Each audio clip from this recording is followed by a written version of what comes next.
God, let us win. Please, God. Please don't let me suffer today, God. Please. Please, God, don't let me suffer today. Ah!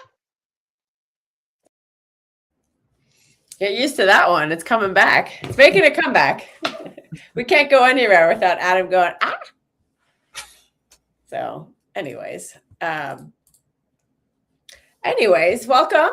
Welcome. We're doing a late night chat. And then, of course, we're trying to do it consistent on Mondays. And then I'm going to be gone the next 2 Mondays. So we're just trying to squeeze one last one in. We do have a lot of stuff planned for the new season. Of course, it'll all be a little delayed while I go on vacation. I will be back after the Community Shield. So if you don't like me, then you don't have to see me until then. No. But if you do like me, I'll be gone for about 2 weeks, just about. So all that good stuff. To the show. Big up, everybody. Yeah, big up, Lewis. Steve, I can see something. We are fucked for the season. Relegation, here we come. Hopefully not. The news is dead. Haven't done a stream because of it. Big up, Luke. Of course, Paris. But yeah, big up, Lewis and Luke. Oh, Luke. What's going on? Luke. So Lewis, we'll start there. We'll take this. We'll take this extraordinary claim. I was on board with the relegation thing when we had Eddie Howe a week ago today. I actually think what we're doing is making us better. Matthias Jaisla is a better footballing manager than Eddie Howe. I don't care what nobody says. Eddie Howe ain't winning no Austrian Bundesliga with Red Bull Salzburg right now. And he ain't winning no freaking might go to Austrian Cup. But the way he plays football and the way he manages is not as good as Jaisla. He ain't winning no back-to-back Champions Leagues. There have been far better managers. So why are we getting relegated? Whoa. Okay, Lewis is going straight for the doom. We got Breezy as well. Chelsea fan in the building. What's going on, Breezy? Hope you're doing well. Let's go away. Cal's a slow start. That's right. I'm getting my vacation in now. I'm not really able to watch the preseason because I watched the replay of the preseason. Steve was nice enough to record it for me. Are they playing what? They're playing on Wednesday? So Wednesday? I think they play on Wednesday. If they do, I don't know what channel it's on. League All-Stars. That'll be on CBS Sports Network, but I could probably record that one too if you want. Check. Yeah, if that one's on TV, if you wouldn't mind trying to record that for me. That would be helpful. I don't know, because it might be on City Plus. And if that's the case, then it'll be on CBS Sports Network. It should be, because I saw like an advert for it. We'll see. But anyways, Lewis, if we lose Bruno Guimaraes, we'll start with the Newcastle stuff first, okay? I don't think we're going to be relegated. If we kept Eddie Howe, then yeah, I think we were done for because we were so fucking terrible under him. The whole squad got used to losing. I'm not worried about that anymore because we're not going to have that current squad. We're going to have a whole new starting 11. Because Joelinton wants to leave. Bruno Guimaraes is as good as gone. I don't really care. You think so? He just showed up to training. I heard that Arsenal are being cheap with the fee, or do you think that eventually Newcastle will just cuck? It means nothing. It means nothing that he showed up for training. It means nothing. Maybe he'll talk with the new gaffer, Matthias Jaisla. Maybe, but I highly doubt he's going to. Look, he wants to leave. I don't begrudge him for wanting to leave. Arsenal got to fucking pay up. And apparently there's been a fee agreed and all that. This saga's mad annoying. And it's more annoying to deal with from the Newcastle side of things. It's like, dog, can we just fucking sell him or not? So Arsenal, I don't know whether they're being cheap asses or I don't know what's going on. And by the way, I just found K-League All-Stars Man City thing, and I can record that. So there you go. Okay, cool. Yeah, because I think it's on Wednesday. So 7 a.m. and it'll be at 4 in the morning. So when I wake up at 7, I could just turn it on, which is what I did on Saturday. Because I can't wake up. I'm not waking up at 4 in the morning for a preseason. I'm just not going to do it. It's just I could barely do it in the regular season when we're doing the watch alongs, and that's fair. The only thing that kind of allows me or makes it happen, because if it's a meaningful game, then I just can't I can't sleep. It's just what it comes down to. That's fair. So Arsenal offer 65. Have they?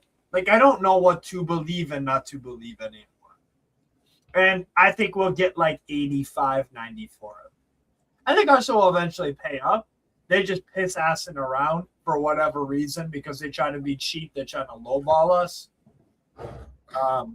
I don't think we're gonna let them go if they don't pay us what we want, because I don't think we're gonna do this whole. Look, we got really good money for Isak. We got really good money for Tonali. We got really good money for even someone like what's it called?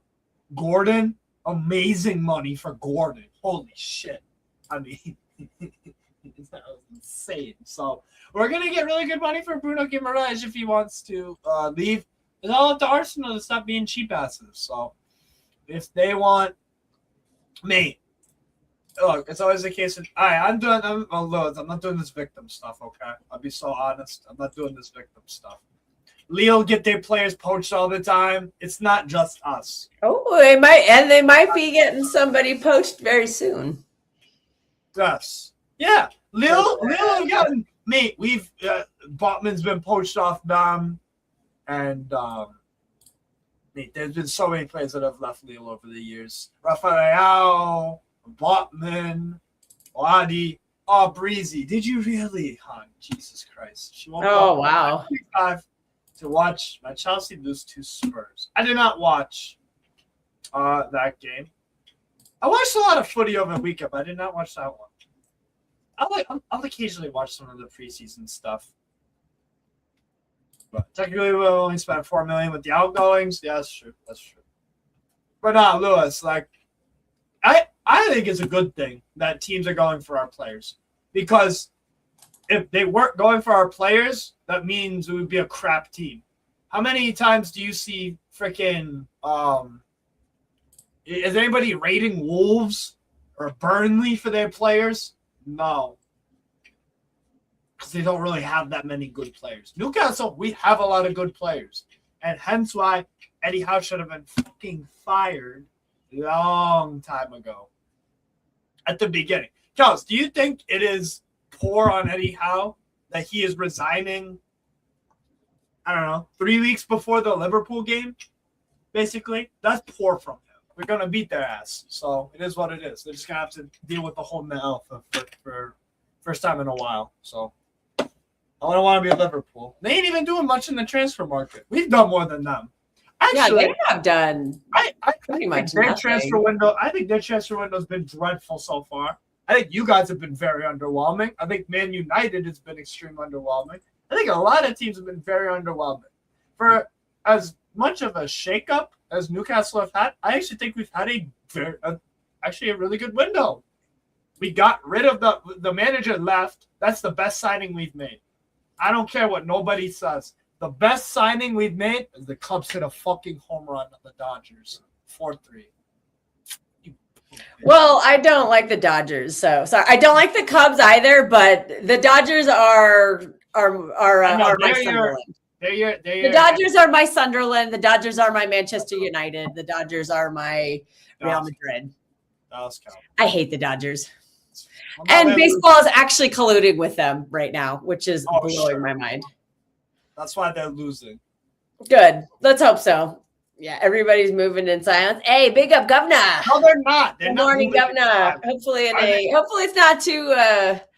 Hopefully you're having a nice day in Australia. I don't know what part of Australia you're in, but that's your business. If anybody wants to find Governor, it's a big continent. No, Kel, do you think it is poor on Eddie Howe that he's leaving 3 weeks before a season starts. I think that's extremely poor of him to do.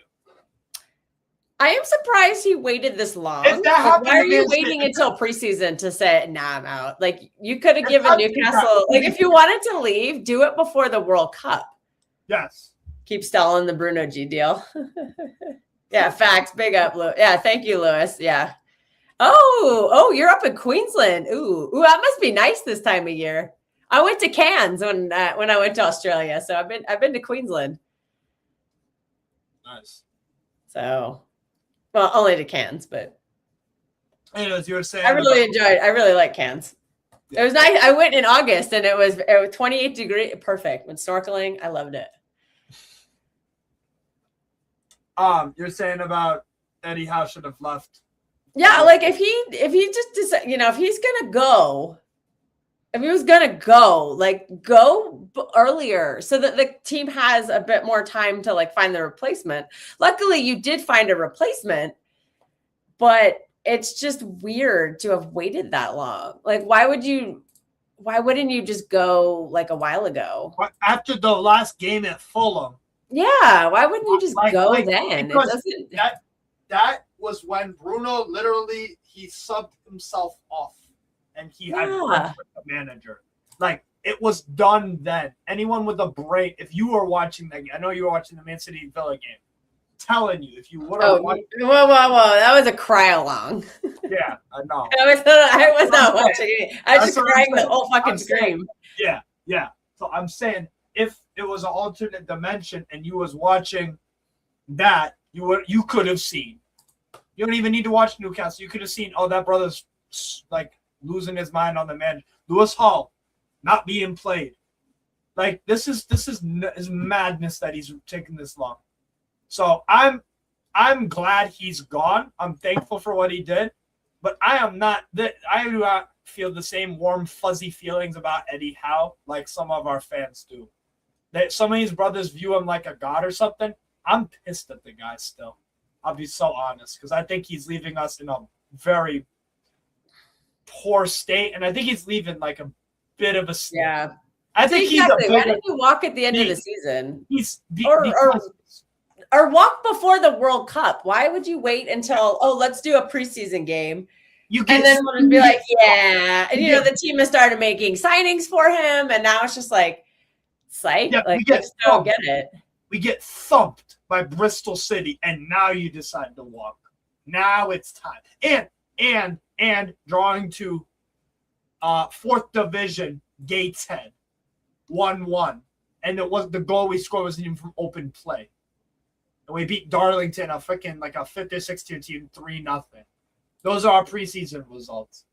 You're getting bitch slapped by Bristol City and drawing with Gateshead. You're beating a non-league. Bristol City, are they still in the championship or did they get relegated to the championship? Oh, they're still championship. I don't know if they got losing 4-1. Never. So, I'm super excited about Yaisla. I think we can finish like 5th.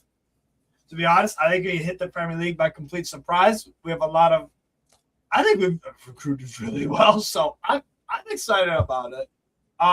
Breezy wants to know how you're feeling about Maresca, and we can transition to that briefly if you want to talk about the Man City Inter game. What did you like? I liked the setup. I like the double pivot. I think we just have been needing that for a long time. I think there is an issue. Even when Rodri was like unplayable, you could tell he was getting tired, asking to cover all that ground. That season Kovacic did kind of help him a little bit towards the end of the season. But I think it's very clear Kovacic is not the answer to that.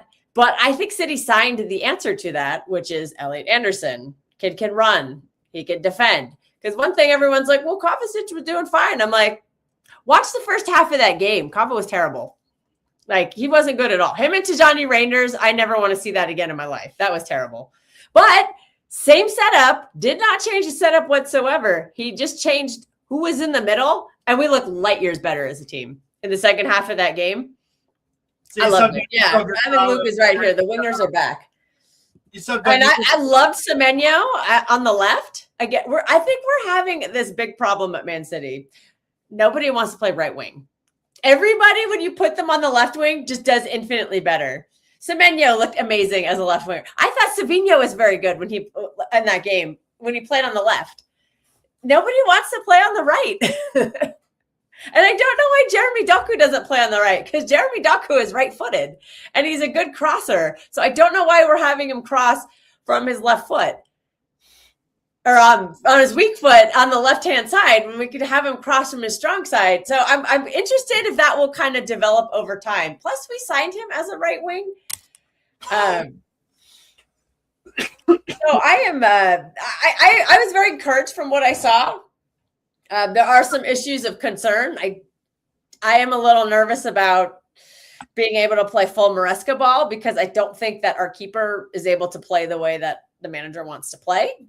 As great of a shot stopper as he is, I think it's clear that he made some, again, some borderline, like some just very, very basic things. Just like, come on, man, you've been playing for 10 years. Like, what are we doing? So that is a long-term concern of mine. I love the pivot. I love the wingers. I am a little unsure where Turkey and Foden are where a 10 is going to kind of fit into the setup. How did you think Foden did? I did not notice Foden in the game. That was a little shocking to me. Why was that shocking? I thought I'm ready for Foden. That's why, and he just wasn't in the game. I'm like, do something. Like, come on, go. Like, you've been sitting all summer. All these guys who are playing behind you playing the World Cup. Like, do something. And he just was kind of there. So, but again, it's just one game and it is preseason. So I'm not going to put too much credence into it. You'd rather he play good though, and like I would have liked to have seen him play well, but some players played very well. Like I said, I loved Semenyo in the game. I thought he was fantastic, and if that's the case, then he's gonna have a good season if that's how he's being utilized. Maybe not so much as a striker. Second half was so much better. Because like, what do we always talk about with Man City is we want to have control of the game. The first half was kind of headless chickens. And then the second half, we were dominated. We were absolutely controlling that game. So, and I think the setup is fine. I think it just came down to personnel. So, but I think the people who started the game are not going to be playing a lot of games, or they're definitely not going to be starting a lot of games. So that should help that aspect. That setup with Rodri and Anderson, I think is going to fucking cook. That's going to be really fun because then you can have 4 chaos makers in front of them and they'll just win the ball back and they'll recycle it perfectly like Nico G was doing. He looked great. Like he was recycling the ball.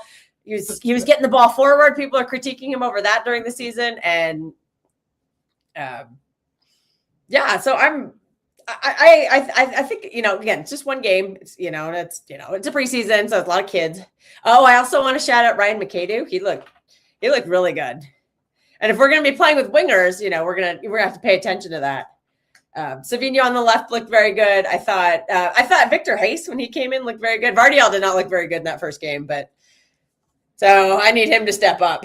I expect him to be there game week 1, but I think it is very clear that he is not fit. I know some people are going to call that an excuse, but what's a preseason? If they're not fit, that's not really a surprise. Like he might struggle to start the season too, because we know when you're off for a long time and you come back. Luckily, you have a plethora of options as a squad. We do, yeah. So if he's struggling, my thing is he's so vital to our build-up play now because our manager plays with he likes to play out from the back. And the keeper can't do that. That's just not his skill set. Yeah, that's not me ripping on him. That's just saying he doesn't have the skill set to play the way the manager wants to play.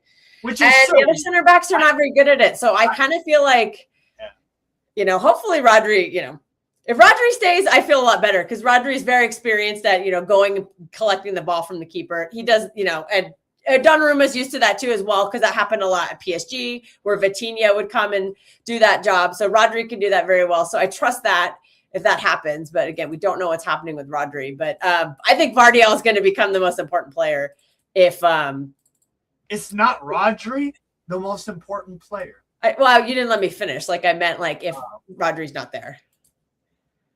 So That's fair. Yeah. Rico I Lewis. need a second midfielder besides Bouaddi. Well, Bouaddi, if we do sign him, I think he'll play a lot, but Do you think you sign him, yes or no? I think we did, yeah. Well, according to Pat, actually, according to Luke. No, and according to Pat, it sounds like we've agreed terms with him. We're just kind of negotiating with hang on just a sec. Oops. Yeah, no worries. I'm not completely convinced that you'll sign him this summer. I think we're going to. I don't think that's where I would address your team. I think you need a right back. I think you need a right back. I think that'll make your team substantially better. You look how important Reece James was when he played at right back for Chelsea. And you look at that was the best under Maresca. I think that's a crucial part of it. I don't think Matheus Nunes thinking. I think that could be an upgrade where you should look at a specialist for that position. Where you put freaking what's it called? Yeah, I think you gotta do something about the fullback positions.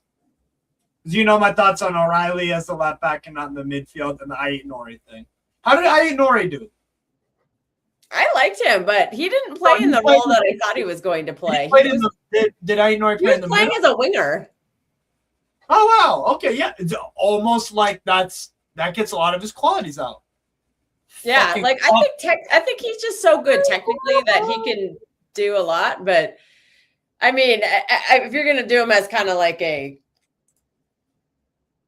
what Newcastle? Oh boy, man, I'm excited. Amanda's younger than I am. I'm Pat. I'm super excited. I'm thrilled. I'm thrilled Eddie Howe's gone. Me makes my fucking day, honestly. If that makes me an ungrateful fan and a fake fan, fine. I'm the fakest motherfucker ever. But I'm so excited for Yaisna and the players we brought in. Very, very excited. Yeah, I agree, Governor. Right back winger and midfielder. Well, there's been a lot of talk, people suggesting that do some people think that Matheus Nunes can kind of do that, Reece James? Oh, hi. Somebody wants to join the stream. She's like clawing at me. Can Matheus Nunes kind of do that inverting role that Reece James does? I'm not sure he can because I don't think he's as technically sound as Reece James is. But it is an interesting topic to kind of debate because Matheus Nunes is a midfielder by trade. So kind of doing that role, Rico Lewis has done that in the past, but we all agree Rico Lewis is just not physically able to really keep up with the demands of the Premier League. So that makes it a little more difficult to predict if Matheus Nunes, because Matheus Nunes is more physical, but I think he lacks the technicality. And I'm just going to say it. I just don't think he has the same awareness in the midfield. And also, I think Rico Lewis is very intelligent in the midfield. Like he was really showing his quality for me in the second half when he moved from right back into the midfield. I just don't think Matheus Nunes has ever shown that kind of ability in the midfield at Manchester City. But again, he's never really had the chance. So can that be developed? Maybe. So I'm wondering if some people do kind of think that Nunes could try that Reece James role. And if not, I wonder who. I think what'll happen is it won't be on the right side that they do it. I think what'll happen is he'll just start doing it from the left side with Nico O'Reilly, who I think does have the levels of technicality. Maybe not quite the intelligence. I think Ait-Nouri could too, though. I think I agree. Yeah, I think Ait-Nouri could as well. And I even wonder if they would flirt with Vardiol kind of doing the Stones role where it comes to the center back. Yeah. So I think there's a lot of possibilities. I would say Diaz would never be able to do that role. We saw what a disaster Akanji was at that in the 4-peat season. I don't want to try that. I don't think Husanov is able to. And you could potentially, maybe Gehi could maybe, probably not, but it's an idea. I think Vardiol is the only one. No, Gehi, no. Gehi, yeah, I don't think he's quite there yet. No, not an inverting thing. No. That's fair. How did Echeverri do? He looked fine. I don't. I wasn't really paying attention to him. I will be honest. I wasn't really paying attention to him. Who stood out in the game for you guys? Definitely Semenyo in the first half, and then in the second half, Nico Gonzalez, Ryan McAdoo, and Victor Hayes. Nice. I also thought Mafuni looked quite good throughout the game too. Seven Mafuni, he's an academy lad. I thought he looked very solid at left back. And when Nori came in, he just kind of carried it on. Slightly different than, like, he was more further back than what Nori ended up being much further forward. Yeah. So a little bit of a difference there. But I liked what I saw from Mafuni. And I know City have this like looming crisis of like academy trained players because we needed quotas for the Champions League. So I really wonder if somebody's going to end up sticking around. Who's like a homegrown academy player, because right now it's just Phil Foden and Nico O'Reilly. Rico Lewis is one of them, but I think a lot of people expect him to leave. You're gonna have to, because Trafford's going. So yeah, Trafford left. So yeah, we had four. Our four last season was O'Reilly, Foden, Rico Lewis, and James Trafford. Pat, speak for yourself. Why are you sleeping? I don't know why. Yeah, exactly. Yeah, there you go. Congratulations, you played yourself on that one. You played yourself on that one. Anything you noticed about Inter? I'm gonna get me real. I was not paying attention to Inter Milan. So they didn't do anything good, or nothing. I was just literally laser focused. I was hyper fixating on City. You didn't notice. I did think that. Okay, I'll say this. I think in the first half they were doing a very good job of getting us on transition, being direct. Yeah, being direct, easily cutting through our midfield. That was pretty apparent. So yeah, they were doing very good for that. In the second half, they kind of didn't really do it as much. Maybe I don't know if it was because personnel changed or maybe the tactics. They're just like yeah. I thought and. I think they were a bit fortunate on that goal. I thought that was very poor from Vardiol. Like it was like 3 or 4 errors on your end. Yeah, like Donnarumma, I think could hold the ball a little tighter, but I'm not going to blame him for the goal. I think Vardiol, that clearance was just god awful. So if I have to, I got to blame someone. The blame game, I would say it's probably more Vardiol's fault. And I have to be fair because everybody's like, oh, you just love Vardiol and you just love him because he has a sexy beard. Mateus loves to say that to me, but I point out is, you know what? I called him out, man. I called out. He struggled, and I called him out. So, but then when I say it's because I think he's not fit, that's an excuse, apparently. Look, it's all according to Mateus. Shout out Mateus, our favorite grumpy match-going fan that we have here on the channel. Facts. No, it's not an excuse. It's preseason, like. I'm sure there were some Inter players out there that weren't looking super fit. Some of them, it is what it is. But just hoping Stones didn't speak fluent Italian when he got there. Yeah, I see Akanji didn't play. Wasn't in their squad. Sucic didn't play. The fuck? Yeah. Fairs. Okay. All right, Fairs. You got K-League All-Stars at Atletico Madrid. I think you'll be watching one of them on rerun, the Atletico Madrid one. What are you looking to see in those? I would just be interested in just kind of inserting more first teamers in. I know Ruben Diaz is back. I don't know if he'll be ready to start a game yet, but maybe to see him. I would like to see. We did sign a winger this summer that most people were not really aware of. It. He's 16. His name's Jeremy Manga. I would be interested in seeing him get some minutes against the K Stars. I think K-League All-Stars. So that's something different. I don't think Turkey's back, so that probably won't happen. I'd be interested in seeing because based on the midfield that's here. All right, see you, Luke. Thanks for tuning in. We'll be on tomorrow. If you guys are up late tomorrow, shameless plug. Jorge and I are starting a new show tomorrow. It's a League podcast, so it'll be on the second channel. We'll just be so Luke. If you're around, you can come listen to that one in the chat. Give us some support. We won't be talking Liga. We won't be talking Premier League or Man City or anything like that. We will be talking about. So the first episode is just going to be like an introductory episode. So we'll be. We'll do more content closer to or actual like discussion of Liga towards the thing. But we're really excited for it. So that's the shameless plug. I just wanted to say that to Luke before he went to bed. I'm like, Luke, tune in tomorrow. Self-promotion. What are you going to do? I'm actually kind of interested to see if we're going to stick with the same midfield, because I don't, obviously Rodri's not going to be back. Anderson's not back. So we'll probably have the same group to delve from. I'd be interested in kind of seeing Kava and Nico G playing together. I don't know if the stinker of the two of that setup. I don't know if that was more Tajani being a stinker because he just does nothing off ball at all. Nothing. And Kava is quite poor if he's by himself. Would I sign Caicedo? No, that isn't. Well, I love Caicedo as a player, but for me, I already think that Bouaddi and Anderson is a very similar profile. I think if you had Bouaddi, Anderson, and Caicedo, that is redundant for me. That's too much of the same. I think Bouaddi and Anderson the same profile. I said similar, not the same. No, they're not even. No. All right, you would know better. You've watched two of them more than. I don't think so.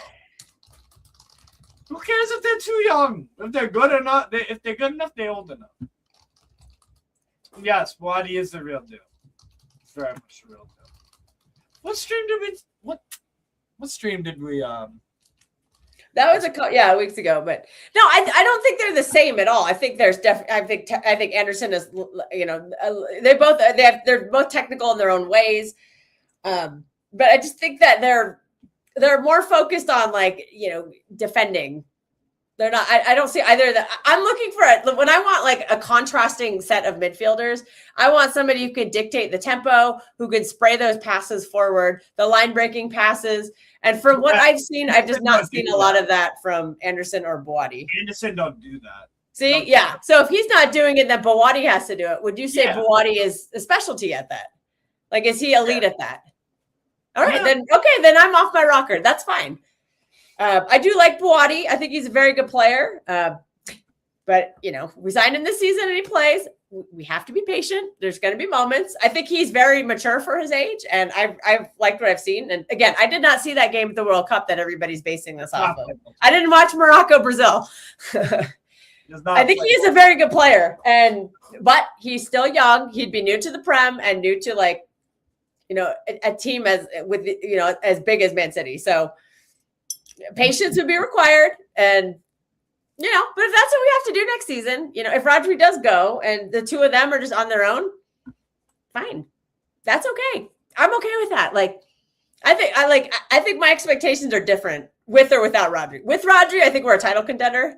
Without Rodri, we're probably not. But that's not a bad thing for me. That's okay. If we have to, if you have to have the 1 year where you build the title season and you go through the growing pains, that's fine. I accept that. That's part of rebuild. Sometimes it's kind of fun. I'm not opposed to that, and I'm not gonna lose my shit if that's what happens next season.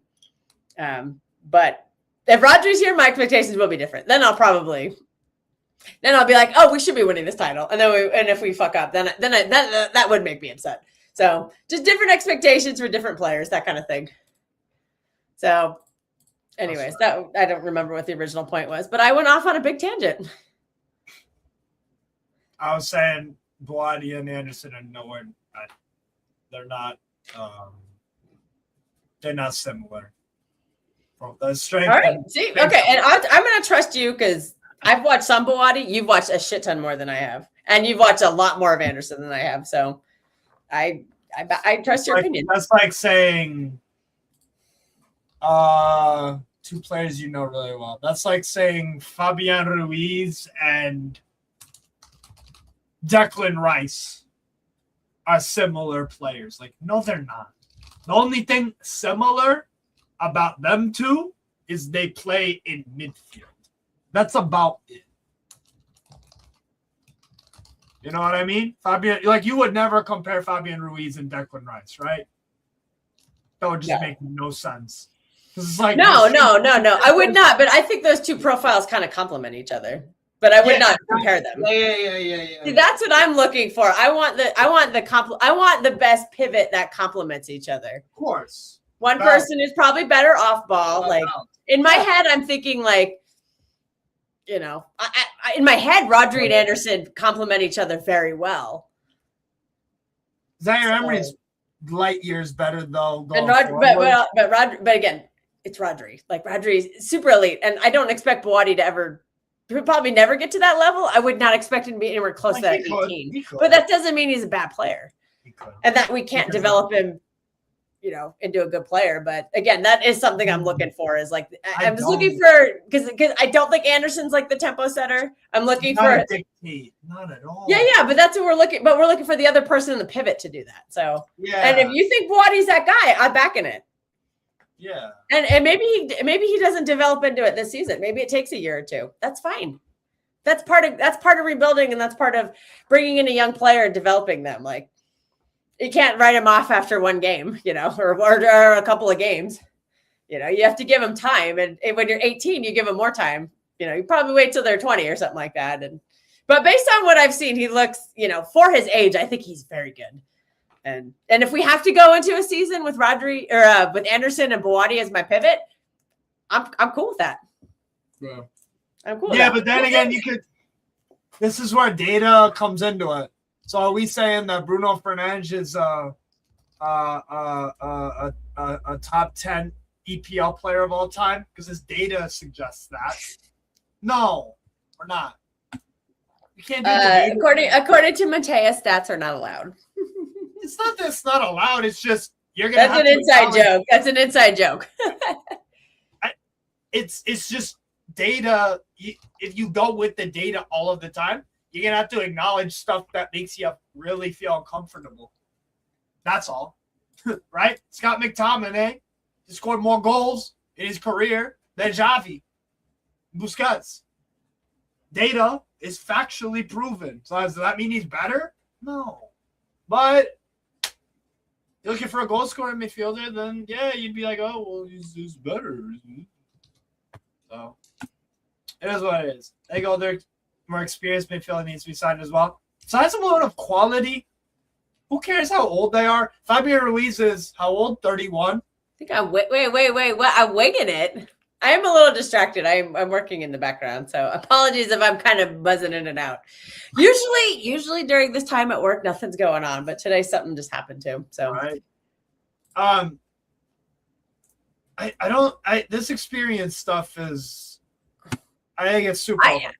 I would not freak out if Bouaddi was playing. If he plays heavy minutes next season, I'm cool with that. Like that's about have a year where you learn. And we'll probably struggle, and we might win nothing. Did Morocco? Again, that would be okay with me. I'm not going to cry about that. Did Morocco and Lille suffer because Bouaddi played and started like majority of their games? No, they did. No, Morocco made it to what, the quarterfinals? Yeah, they were very good. They had a good World Cup. Yeah, but I don't know. The Bouaddi thing, like, so, all right, on a scale of 1 to 10, how likely is it that you sign him, you think? Bouaddi? I think it's probably like an 8 or a 9. 8? 8 or a 9, yeah. I think it's so done. 8.5. 8.5. Okay. All right, 8.5, sure. Okay. Wait. This is an interesting Anderson and Bouaddi. When I look at Bruno G and Rice, I'm like, that to me is redundant. I think that's a bit redundant to me. Amen. I don't know which one. Well, do you think Bruno G is an elite tempo setter? No. Does he set the tempo at all for Newcastle, or was that more of Tonali's role? Definitely Tonali. Okay. Oh, God. What is my cat? Not a doubt, Tonali. Okay. And then we agree Declan Rice is not a tempo setter. So who's going to run the game? So who's running the game for Arsenal? Nobody. No one? No, literally no one. Okay, yeah. So that's why I don't like when I look at this did anyone? They feel like the same profile to me. I think Bruno G is a lot more technical. Won the league, and they still won the league. That's the issue. Well, no, because Zubamendi was their tempo setter for most of the season. Yeah, but he was not good. Well, they won a lot of games when he played. I know his form fell off at the end of the season, but you can't just dismiss like the first 6 months of the season when Zubamendi and Declan Rice actually. I thought that worked pretty well. Oh, hang on, sorry, my cat is doing something. Yeah, that's fine. Sangare from Lons is one of the best signings for Brentford. It's an incredible signing from Brentford. He'll go for 90 or 100 million next summer. I almost guarantee it. The kid is outstanding. Sangare from Lons is very good. I think, yeah, that could be a better pick than Bouaddi potentially. Better than Anderson, too.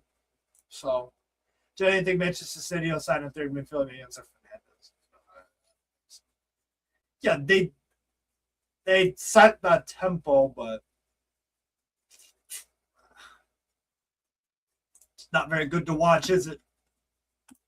It's not very good to watch. The news of Newcastle, I mean,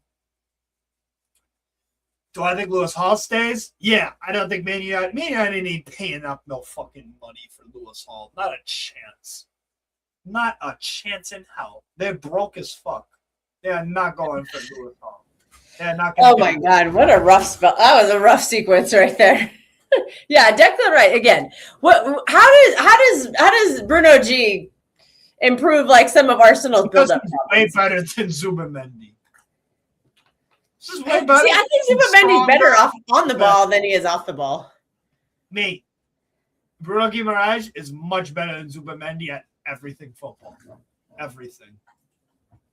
All right. Everything. I think they're too similar. You know what I think Bruno G is?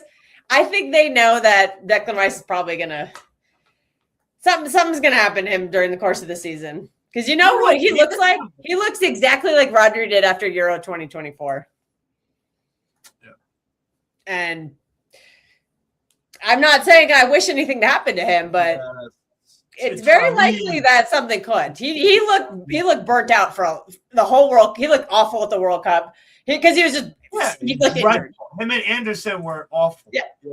See, him and Anderson did not complement each other at all. Awful. And that's one reason I think England struggled. So we have Anderson now. So I am asking the question is like, how do we complement Anderson? Because I think Anderson's going to be the workhorse. No. Do you rate Rice? No, I rate Anderson over Rice. I don't rate Rice. He's a center back playing in midfield. Mate, he's not a good footballer at all. I don't rate the guy. Sorry. At all. This is good defensive work. Mate, he can't play football. England can't play football. A lot of them English players, they can't play actual proper football. So no. I don't rate Rice over. Hell no. Yeah, Rice is a much better version of Rice, and especially going the other way. RC Lens replaced Sangare with Yacine Tritra. Speaking of Sangare, that is a great signing for Brentford. Amazing. That guy's a baller. He should have gone to you guys or somewhere. They're gonna sell him for 90 or 100 mil. Easy. He'll be at a top club very soon. But yeah, Yacine Tritra. Yeah. Brentford is his first step though, but he was very good for Lens. See, and these are the kind of people, the talents we'll tell you to watch out for on the Ligue 1 podcast. Titraoui, the Algerian, he's brilliant. That's a great signing for Lens. Lens had a good mercado. They've had a really good market, so I'm impressed with them. We'll get Rodri wants to come back to Madrid. We'll see. I think the stance though is going to be the same for any player. If you would like to go, we set the fee. You give us the fee, you get to go. Julian Alvarez gave us the fee. He got to go. Bernardo Silva did not give us the fee. He did not get to go. So City are pretty open about that. If you pay the fee that they deem a value for the player, they'll let them go. I don't think Madrid will pay it. That's my gut feeling. So my gut feeling is Rodri goes home next season, next summer. I do not think Real Madrid will pay the fee that is required. And City have the right to demand. I personally think it should be a minimum of 100 million euros. based on how important he is for our team and how his profile, like he's Ballon d'Or winner. He just won best player at the World Cup. Like you can ask for a lot of money for him. He's like the heart and soul of our team. So if you're going to come take our best player, you pay up. I would personally prefer not to sell him. I would prefer he stays because part of a transition is you transition, you have the new play. You have a Rodri help transition Anderson and Bouaddi in, and then he will transition out of the team. That's how you do it. That is something we failed to do last season, and I am a little nervous about that. Because if you know someone's going to leave, you don't just run them ragged. You transition them out of the team. And I think we failed to do that last season with a certain player. And we will see if that affects next season.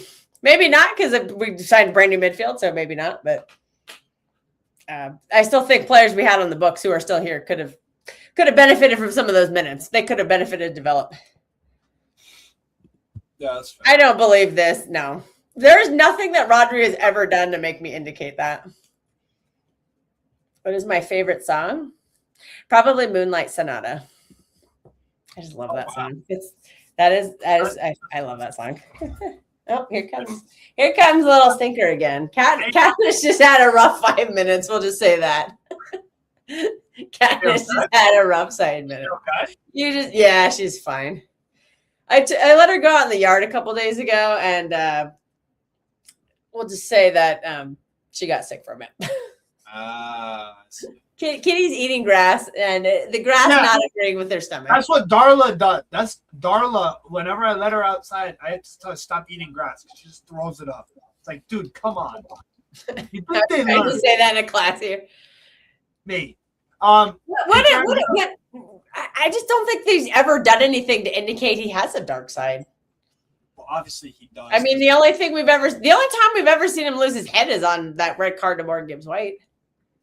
I think he'll be a professional. I do.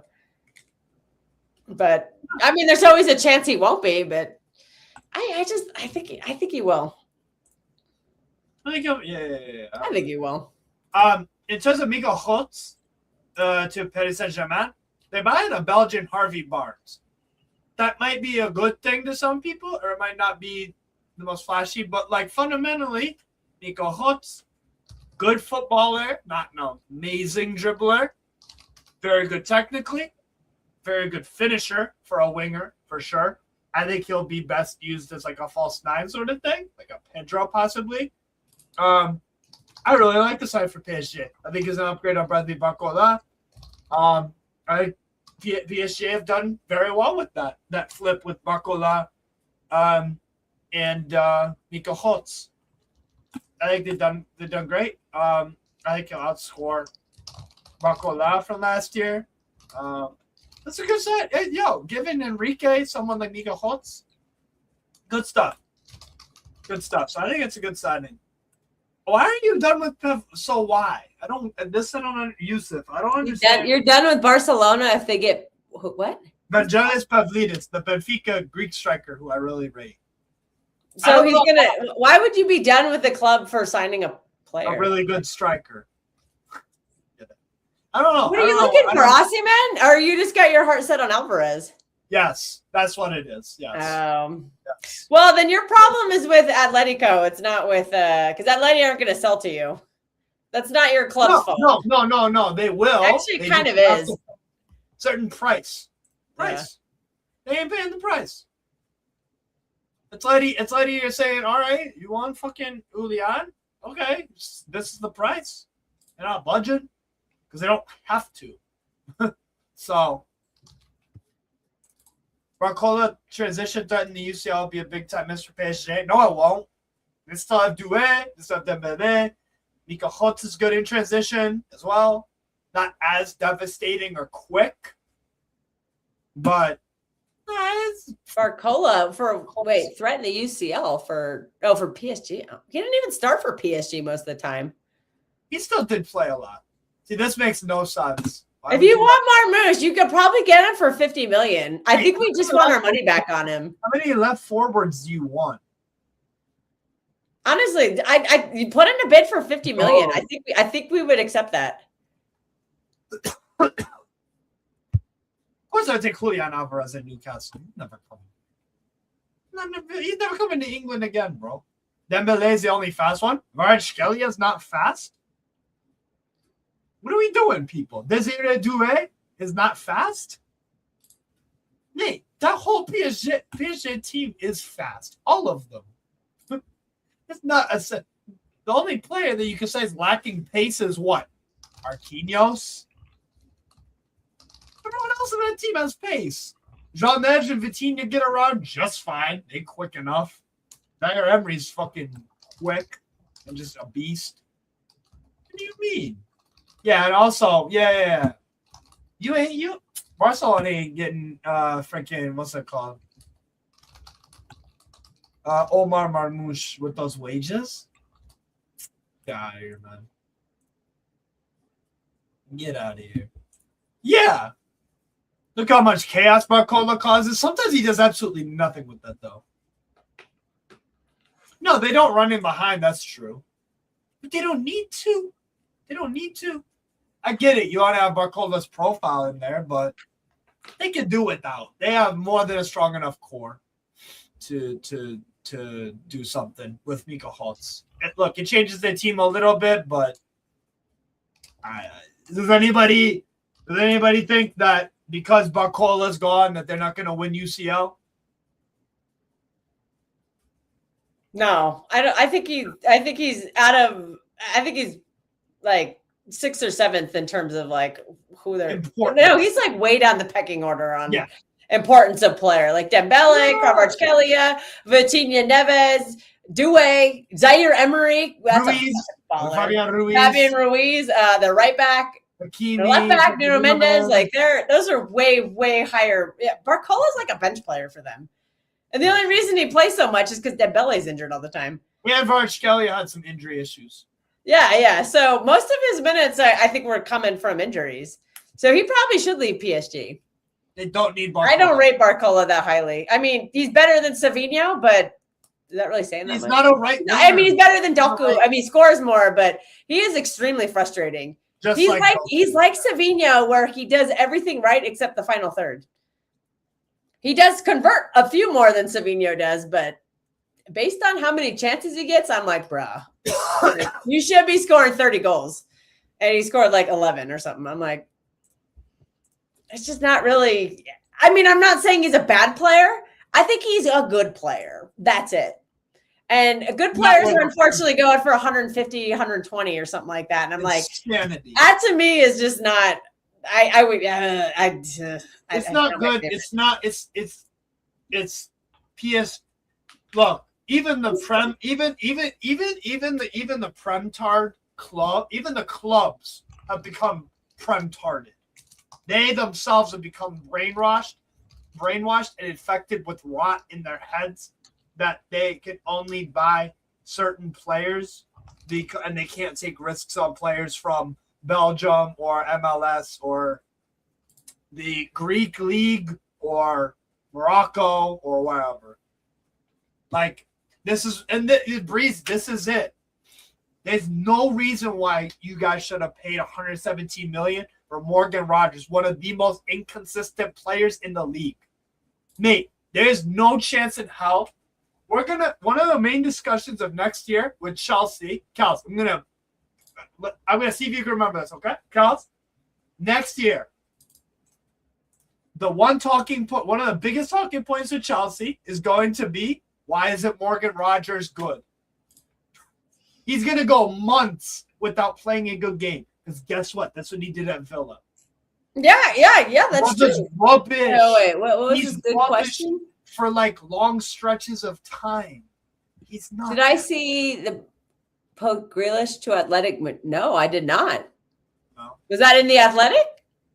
I have not. I have not looked at the news. Governor, send us he's mad inconsistent. I know.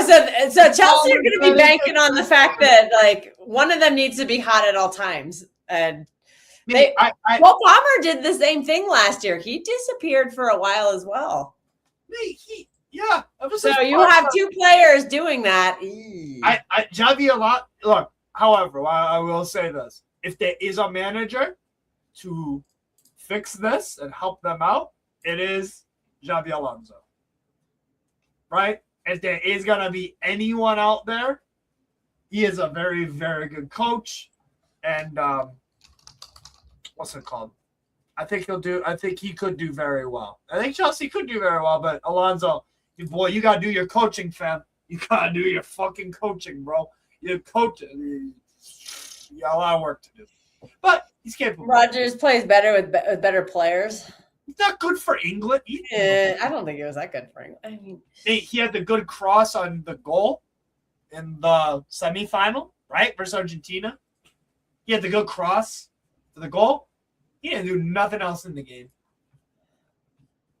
Alonso is our only saving grace now. The experience of Jordan Henderson. Oh my God, Jordan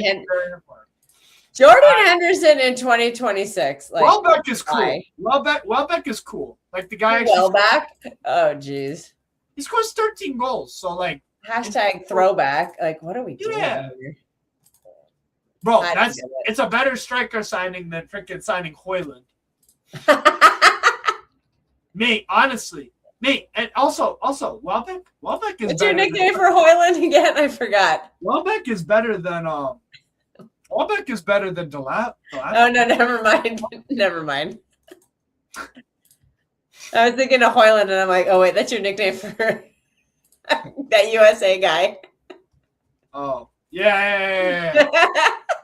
What's that guy's name? I don't even remember his name, thank God. At least that guy was nowhere near the World Cup squad. Patrick Ajmi, the black. Yeah. Oh, brother. Yeah. That's our brother for United States. Yeah. But no, you're right. Alonso is their only saving grace. Like I said, he's a very good coach, so he's capable. Would have preferred John Stones and Granit Xhaka, but that didn't work out. Yeah, them two would have been great signings for Chelsea. Two would have been very good signings. Xhaka would have been a good signing. Definitely.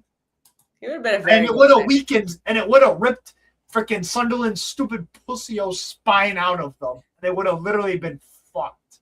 Oh, that's why they didn't sell it. Much to Steve's chagrin. Chelsea, you men really. Oh, what up, Prime? What up, Prime? I just noticed Prime was in here. Sorry, my head's turned right now because I have I'm doing a work thing. Oh, Steve, your boy Giovanni Reina is coming to Strasbourg. Are you hyped? No, Steve was like, "This is dude." That was just hella random for me. Like when I got all shocked about that, I was like, "Oh, like what?" Dude, this is last chance salute for him. I wanted to work out so bad. Yeah. Why are you two not hanging out? Why are you two not hanging out? All right. Although to be fair, Prime did not come meet us in Dublin. With Gio Reyna, I wanted to work out so bad. My dream is to have an American play for Racing and be amazing. I don't think that would make me so happy. I just don't think it's $3 million, so it's like cool. I'm not upset about it. I just don't have any expectations. I have no expectations, because like this brother is not. He's been poor for club for 5 seasons now, in a row. 5 whole seasons. You can't put in a good season, not once. That's insanity. So I'm not hyped. $3 million. If it works, it works. That would be unexpected. Hence why he's going for $3 million. Yeah, it's a low risk. It's low risk. I don't know. It's hard to predict. When Giovanni is on form, he's a very good player. Kels, but he's had injury issues, and yeah. Kels, is he anywhere near the level of Enciso right now? No, that's the issue. No, but he has been in the past, but he just can't get it back together. 5 years ago. Yeah, exactly. So we know he can, but he's fallen off. It's like Foden. We know Foden has the talent, but he's kind of fallen off of a cliff lately. So until he can prove the form is back, it's hard to. It's hard to know how to. It's hard to predict what you're going to get. That's not me trying to rip on Foden. I don't know what we're going to get from Foden this season. Mate, I don't expect nothing. And based on what I saw in that I know it's just preseason, but I'm like, that did not help quell any fears. I think he needs to go. I genuinely think he needs to go to a different club to rediscover it. I like, bro, go to Dortmund. Actually, no. Well, now you can't go to Dortmund because they just signed from Hank, the Konstantinos Karasetas kid, who's unbelievable. He's a Greek. He's like a Greek Cherokee, bro. He is. Yeah, come on, Dortmund. Saucy. He's saucy. Actually, speaking about Dortmund, I'll bring on Pat. Pat, you're trying so hard to get him with Prime. I totally spaced out that he was in London. He did give us really good advice when Steve and I were in Dublin. Prime get the Irish spice bag. Oh, so good. Kels, actually, before we need to freaking talk about what's it called? Champions League. Who do you want Man City to play? I need to see the chart. Okay. Do you mind pulling the groups up? Sorry, since I have to stare at this other screen for a little while, if you could just like say the pot, say the teams, and then I'll say who. Because I know we get 2 per pot, so just start like asking me like, here's the teams. Who do you want to play? I'm sorry, I can't look at it right now. That's fine. Give me 2 seconds. I'm sorry to be so demanding, but Pat's like so demanding. That's true. All right. So, and albeit there are still 3 spots up for grabs between Viking, AEK Athens, Las Collines, Celtic, Olympique Lyonnais, NEC, Union Saint-Gilloise, Sparta Praha, Bodo Glimt, and Olympiacos. Also, in there is. Did you just add Prime? Yes, Prime is in the building as well. Big up Prime. So, anyways, out of these, okay, so we'll start with pot 1 so far is Paris Saint-Germain, Bayern München, Real Madrid, Liverpool, Inter Milan, Man City, Arsenal, Barcelona, Atletico Madrid. So you pick 1 home, 1 away out of that. God. So you can't play Liverpool or Arsenal. Yeah, I can't play Liverpool or Arsenal. You have the choice of Paris Saint-Germain, Bayern München, Real Madrid, Inter Milan, Barcelona, Atletico Madrid. I would love to play Barcelona because we've never away played. Or home?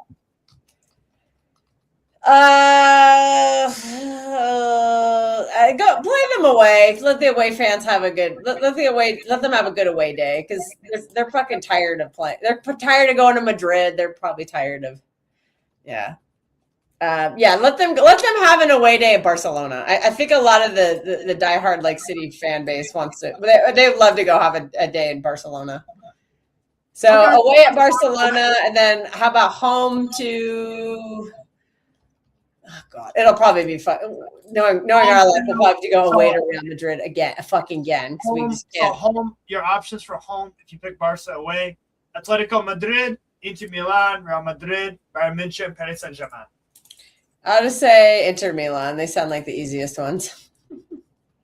All right. I think when we play our starters, we'll look better than we did in the preseason. Yeah, I don't rate them. Sorry, Mo. I don't rate them that much. Also, shameless plug, Judgment. Ow. Prime doesn't get to play this game because he's not in the Champions League. I get to play because I'm Bayern München. But yes, pot 2. Borussia Dortmund, AS Roma, Sporting Club de Portugal, Porto, Club Brugge, Real Betis, PSV. How about an away trip to Real Betis? Because that sounds really fun. Okay. Why not? It's a new part of Spain, get some more Spain. I'm sure everybody, okay, maybe that's a little overdone. Actually, wait. That, you know what? Never mind. I'm going to change that.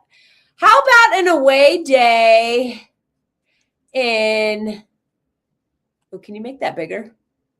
Probably. Sorry. No, I can kind of see it. Okay. Much better. That's what she said. Hey, yo. Wait. What did you do? I'm trying to expand my screen. Okay, never. Oh, just adding on. Free.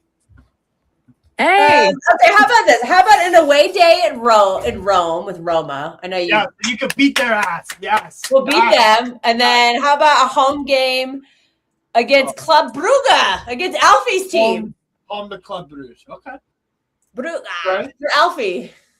Brugge. Right. Pot 3. You got Feyenoord, Lille, OSC, SSC Napoli, RB Leipzig, Villarreal, Shakhtar Donetsk, and Galatasaray. Dude, away to Napoli easily. Get the City fans two games in Italy. Go play Kevin De Bruyne in Italy. Damn. Even though I'm totally gonna say that I also want pot 4. They got flaws to the raid as well. Blah. But knowing our luck, it'll probably be like fucking Shakhtar Donetsk because or RB Leipzig. They're God, we just can't get away from them. Who the fuck is Scott Hall? You must know this reference. Is that Michael Scott? Like Prison Mike? I have no idea. If you know, you know. Okay, wait. What about actually? You know what? We'll play Napoli at home, and we'll go to Feyenoord. Have an away day in the Netherlands. There you go. There you go. No. We played Napoli at home. We'll play him again. So we go, Kevin De Bruyne, not one more time. Wait, Cal. Although Lille would be fun too. I wouldn't mind playing Lille. You need a home. That might be weird for Bouaddi having to play his little team. You need a home tie in the pot 3. One home, one away. Yeah. Away, I said Feyenoord. Because Netherlands, somewhere new. And then home, I'll just say Napoli at home. Just so the home fans can give Kevin De Bruyne another standing ovation. Okay. Isn't Kevin De Bruyne going into Miami? No. I don't. Those I know they were mentioning it, but probably. Those rumors were like shut down. Yeah. I don't know. Maybe, but whatever. And so far, we have in pot 3/4, we'll say Slavia Praha, VfB Stuttgart, Como, Lens are pot 4. 2 winners of the league path, which I think will be, unfortunately, I think it'll be Celtic. Ugh, I think Celtic will be in there. I think Olympique Lyonnais will get through as well. And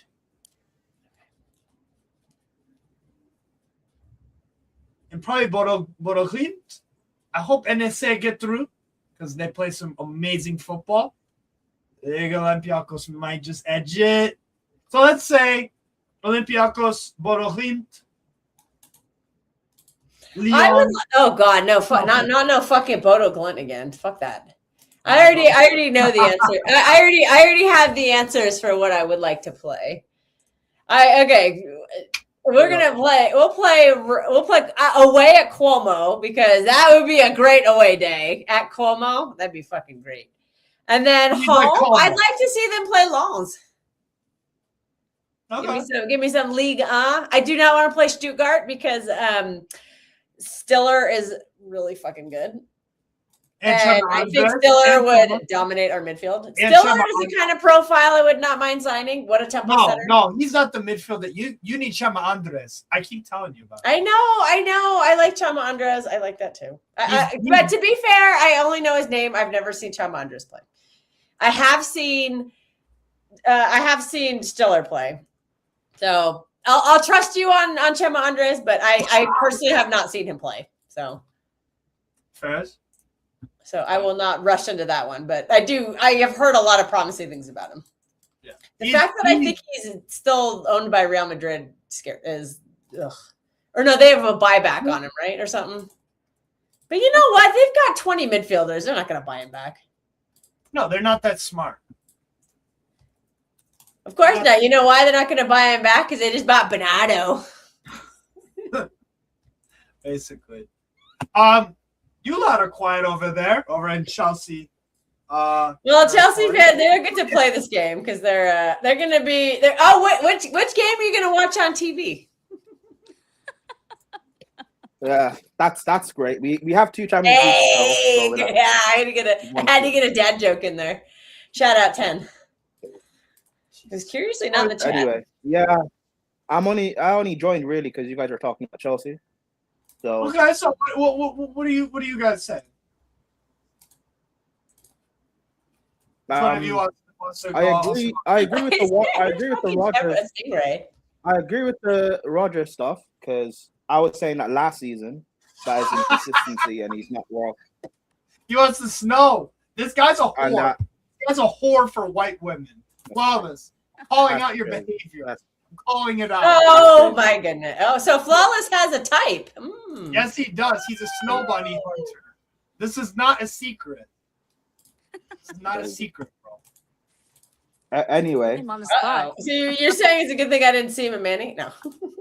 In Manny? before you start, if you don't Jokes. yeah. Anyway, calling people a whore is crazy. Well, at least he's not calling anyone's mom a whore. Anyways, Rabio's okay. Hey, Mudrik back. Yeah, Michaela Mudrik. back Speaking of back to Scandinavian-looking back women.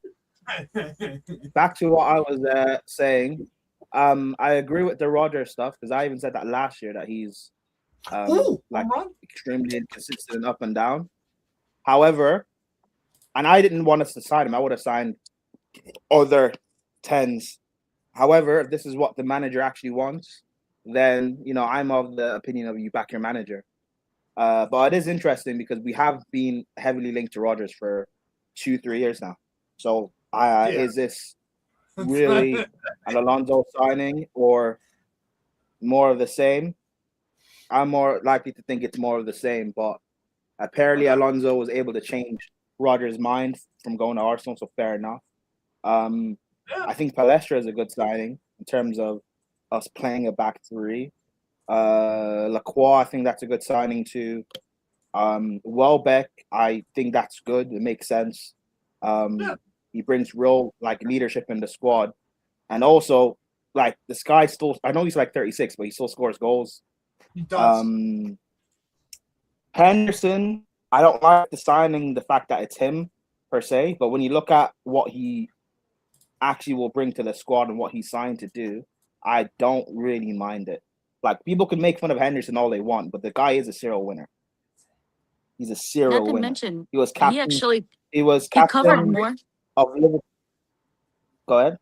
Oh, sorry. I was just gonna say he covered more ground last season for Brentford than anybody else in our team for Chelsea. Say Henderson, he actually didn't do too bad. And Henderson, people. I don't even think Henderson is as bad as what people make him out to be. I still think he's a good player at this age. But regardless, this guy's a serial winner. He was captain of Liverpool during their best ever period in the Premier League. Albeit guy's that a was leader. years ago, but He's a winner. What do you say? Albeit that was years ago, but I take your point on board still. I mean, he left Liverpool 3 years ago, 4 years ago. Not that long. So, but yeah, It's a while. the guy is a leader. If you see the way people speak about on him, the guy is a leader, and he's brought into the squad not to play. He's brought in to actually bring leadership and guidance to our players. Because even though Palmer and Reece and Caicedo and stuff, these guys aren't young anymore. They are experienced, but they are mentally. We've seen over the years Chelsea can easily be caught up. A bad 10-minute period, and we can go from winning a game to losing it very quickly. So at least we're trying to improve on the leadership aspect of our squad. So I don't get why. I understand because people don't like Henderson, but I don't think us trying to fix the leadership part of the team should be getting hate. I don't get it. Wasn't that kind of something that Maresca had asked for as well when he was still the manager? And I think you and I had discussed it off stream one time about maybe that being a contributing factor to him leaving. Not just Maresca. Everyone's asked for leadership. Poch asked for it. Lampard, when he was interim, he spoke on the lack of leaders in the squad. Yeah. So everyone spoke on it. So the fact that we're now addressing it, I like it. It's fine. We still need a left back. However, it looks like we've signed Pep Chevalier or whatever his name is. Chavaria. But I thought you were saying Pep, and I was like, I still don't like Like the a fact pep that reject? What? Cucurella's. Pep I Chavarria. still don't like. No, the we fact tried that and he walked. I still don't like the fact that the best left back in the world left. But I understand that this guy's been wanting to go for a while. He didn't sign a new contract, I think, a year ago. So fair enough. And my biggest worry with Cucurella and Enzo both leaving was, do we replace the experience in the squad? And we've done that. We replaced them with two real leaders. So fine. I don't know. I just think with a lot of Chelsea fans are, especially with signing Rodgers and how we signed him, like hijacking Arsenal, quote unquote. Everyone doing the food chain thing. Like I think people are getting gassed into thinking that we're actually going to compete for the title, and I don't believe we will. I don't believe. Like I think all of this that we're doing is nice, but we're still going to finish third or fourth anyway. So I don't know. We'll see, but Honestly, I don't know. We'll see. But I don't know. I wouldn't give up on your chances. This could be the most wide open the Prem is in a while. And I think because you're not in Europe, I think Xabi Alonso is going to get a lot more time to like coach his system. And I could see in the second half of the season maybe Chelsea going on a run, and depending on how the other teams kind of fumble, you know, because the other teams are probably going to, you know, make deep Champions League runs, and they'll, you know, Arsenal already have fatigue issues, you know. Liverpool have a new manager. City have a new manager. I feel like there's a lot of like change. Every team has an issue, and Chelsea could potentially slide in there. No, I think that doesn't equate to a challenging. I spoke to me. about I'm this not saying with it will. I'm saying it could.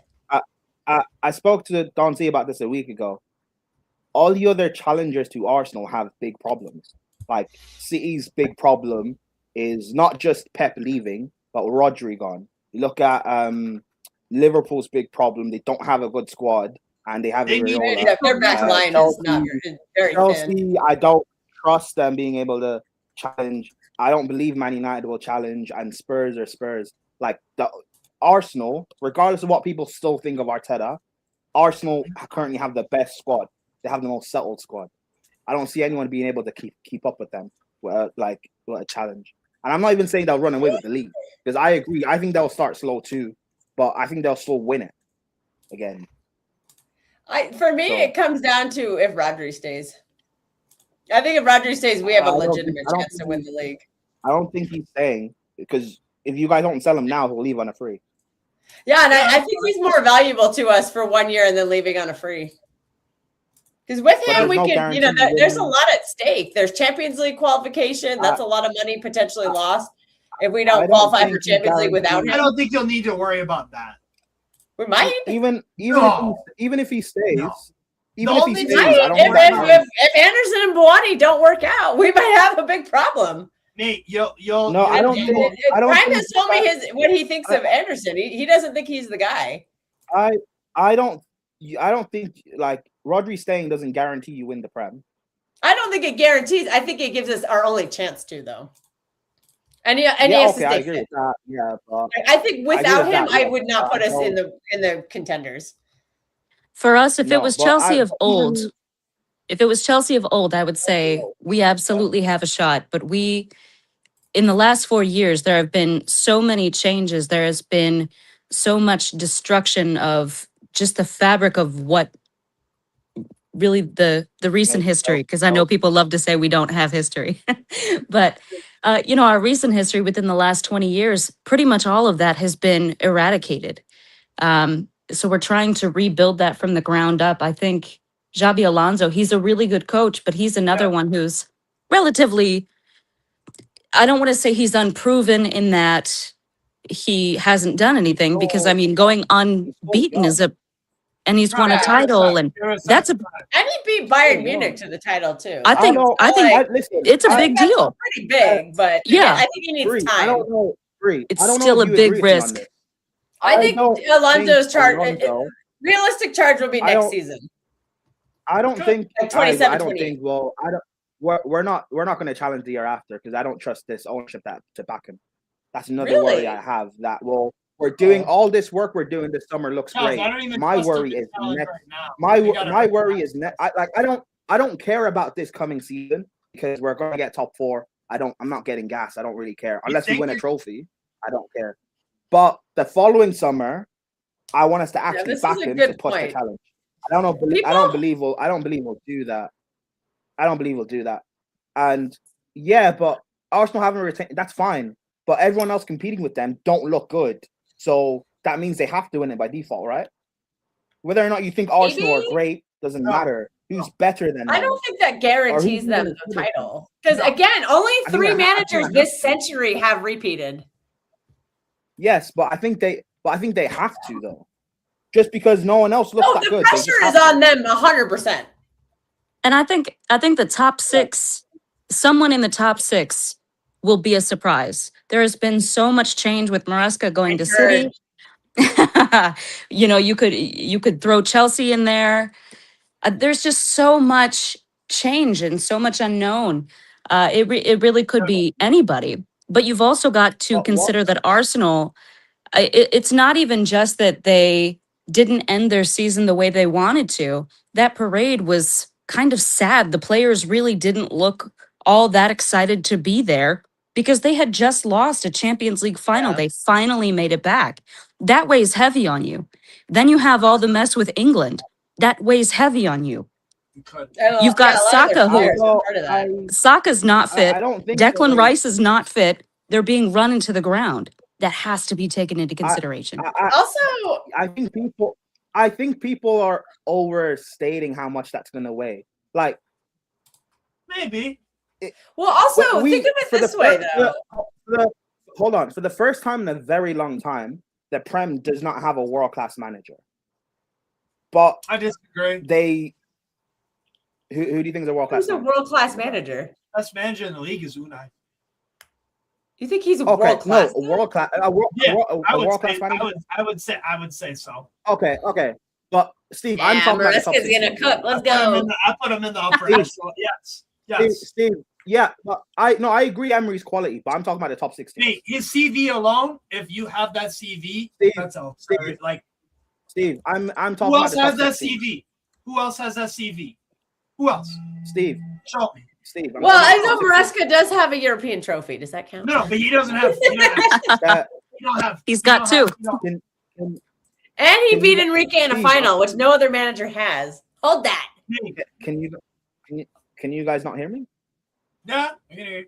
You're just quiet. I'll shut up so you can talk. I'm talking about the top 16, Steve. That's my focus. Like, there's no world-class manager amongst Chelsea, Arsenal, City, I would say United, Alonso. Liverpool. I don't think Alonso's world class. I don't think Alonso is much better than. It takes one title for you to say somebody's world class. I don't think Alonso is that much better than Maresca. I think they're both in the same bracket. They're good, young, up and coming coaches. I think Alonso's terrible. I like Alonso. Kels, admittedly, you wanted Alonso over him. I remember when you I'm going to be transparent on this. It wasn't all for footballing reasons. I'm with you on that. Transparent about that. You think I glaze Vardial? If we had Xabi Alonso as our manager, that's when you would find out what the definition of glaze is. I've been a crush on Xabi Alonso since 2009. I'm going to start watching every press conference. I just be like, hi. Alonso doesn't make him world class for 1 and 2. My point being, like, have the women on one side. Even if you want to debate that Alonso. I'm the only one being lustful here. Yeah, I'm right there with you. Bree isn't saying no. Nope. Sorry. Go on. I am again. I can admit my flaws, or I can admit my weakness. I have a type, and my type is Xabi Alonso. Can y'all hear me? Okay. Even if you want, yes. Okay, good. Even if you want to debate that Alonso's world class, the fact that that's a debate still proves my point. There is no world class manager amongst the top 16. No one that we all agree confirm that he's world class. There isn't one. However, we do have one elite team in Arsenal whether people agree with how Arsenal play or not, whether they like the style of play is irrelevant. They are one of the best teams in the world. Man City aren't currently. Managers right now, United not very and many. Chelsea aren't. I don't really call managers world class. That sounds fucking. Are you guys even listening to what I'm saying? Yes. I understand the point you are exactly. Yeah, the point is Xabi Alonso is really good looking. Yeah. Fine. My point being, like, I think they're gonna win it just based on they don't have a real confirmed challenger. But they do. Are we underrating the fact that there's a couple of rule changes that I think are specifically designed to attack the way, like, that they took advantage of that and scored goals off of last season that have been rectified and will no longer be an option? Is that going to hurt them? But Yes, I think so. But that's not why Arsenal won the league. Yes, it is. It's a huge part. They had a much better record in the games that were decided and the tight games. They managed to get over the line. A lot of it over these long throw-ins and this time wasting and all this bullshit that they mastered. It's the dark arts and fouls in the box. You know why on goalkeepers. You know why how many goals got negated on corners against them? And then how many fouls were they allowed to commit and scored goals off of? And how many of those were the margin of either a draw or win? You'd have to go calculate. You know why that's not true? There's a lot like that West Ham goal. That should have been a 1-1 draw, and it wasn't. You know why that's not true? That wasn't exactly, because David Raya was putting on, there's just a bunch of bullshit on that. Maybe it wasn't the keeper, but I remember. Because you and I both agreed last season that you guys didn't win the league because of the stupid points you were dropping and Pep being Pep. Yes. Yeah. You not agree on that. So it wasn't because of really the set pieces thing. Because even with all of that set piece of Arsenal were doing, we dropped the points and they didn't drop the points. But some of those points they didn't drop were because of rules that are no longer going to benefit them. Yeah, but you guys were so horrific and even with all of that, well, both things can be true. I back us to improve on that this year. Both things. And I think we're going to be better at that this year. Because I think we're not going to get cut open in transition as badly as we did last season because we have some legs in there. And what is one of Arsenal's biggest problems that I don't think they've addressed this season or this window? They really struggle against low blocks. They don't have, and they do not have very creative players, especially in the middle. I don't think they've addressed that hole at all. Bruno Guimaraes does not fix that. No, Guimaraes adds. I don't think he adds that much. Do you know how many goals he scored? Can I finish? Yeah, go on. Sorry. Yeah, I'm going to mute myself. That'll help. Even with all of the corner stuff Arsenal were doing, it doesn't matter because there was still a point where after you guys won the Carabao Cup, the lead went to 0. So you guys had the chance and you didn't because you kept dropping points. That's part of why Arsenal won the league. That's a bigger point of why Arsenal won the league as opposed to just the corner stuff.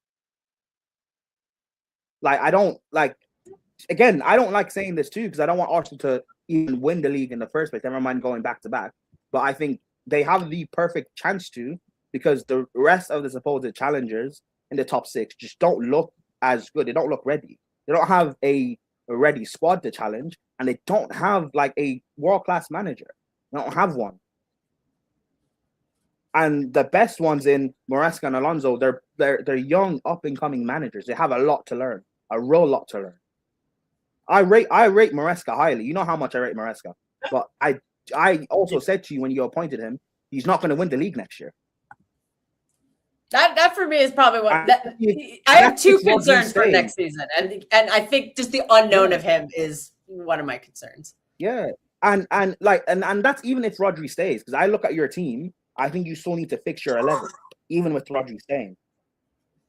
Yeah, I think Rodri alone by himself is good enough to be the difference in a league because I've seen it before, multiple times. I think that's how good of a player he is. When he's on form and fit, he's the best player in the league. Bree, what do you say about Rodri? I agree, Rodri's yes, but I look at the rest of your team, I don't think so. Who is a weakness? Okay, what specific? Okay, especially with again. Yeah, this is a great point. Rodri fixes half of our problems if he's fit. Especially with Maresca, he's still young. I don't expect you guys to win it first season with Maresca. I don't. Well, I'm saying if somebody like Bouaddi is on form and he's into it, he is good enough to just take over a game and fucking win you the game. And they have Haaland and Cherky. Yeah, we also have Erling Haaland, who is a game changer by himself. And Ryan Cherky, I'm excited to see him follow up on that season. Nico O'Reilly was. I mean, are you predicting like him to fall off a cliff? Or are you predicting Cherky to fall off a cliff? I think. Like who are you looking at number 11 and saying this is a big weakness? I'm just confused. Perhaps the goalkeeper, as you meant, not as far as shot stopping. Donnarumma is one of the best in the world, but you did mention earlier in the show, maybe a concern around him building out from the back because he's not the best with his feet. I think it's one sec. Prime. One sec. It's a big question with Maresca to see whether he played the way he played at Chelsea, whether, he set us up a certain way because he was trying to cover certain weaknesses between, Enzo and Reese's fitness, or is this just the way he wants to play? And if that's the case, then you need to bring in players like a Malagusto. You can have him and let him play 10. Because that was a madness. 75 million, I guess, is what okay, Daniele, give me a sec. Daniele wants to come on. I'm gonna also the person that said that Slot won it first year, so Maresca can. No one expected Slot to win it first year. Yeah. See, but nobody's gonna expect Maresca to win it. I don't think. So it could be the same thing. Okay. I'm talking about what I expect. Because everybody's going to pick Arsenal. Daniele, check your Twitter DMs. I sent you the link. Mr. Demanding. No. Yeah, but I'm picking Arsenal because I don't see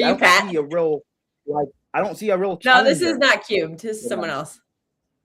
I don't see a real challenger for them to win it. That's same team without Bernardo. But I think replacing Bernardo with Anderson is gonna really help us not get cut open in the middle. Which is another reason we dropped a lot of points. That's a problem. Now, defending in transition was a big problem last season. And I think we signed a player that helps fix that. Does he fix all of it? No, but I think it helps address the issue quite a bit. You spoke about your team. And maybe we don't draw to Everton when we needed to win. Maybe we don't draw to you guys because we're defending. We could defend better in transition. Maybe we don't draw to Brighton. Maybe that's a win. So we're talking about points that are dropped. And I think we bought a player that's going to help address some of those issues that caused us to drop those points. Is it going to be the panacea to fix everything? No.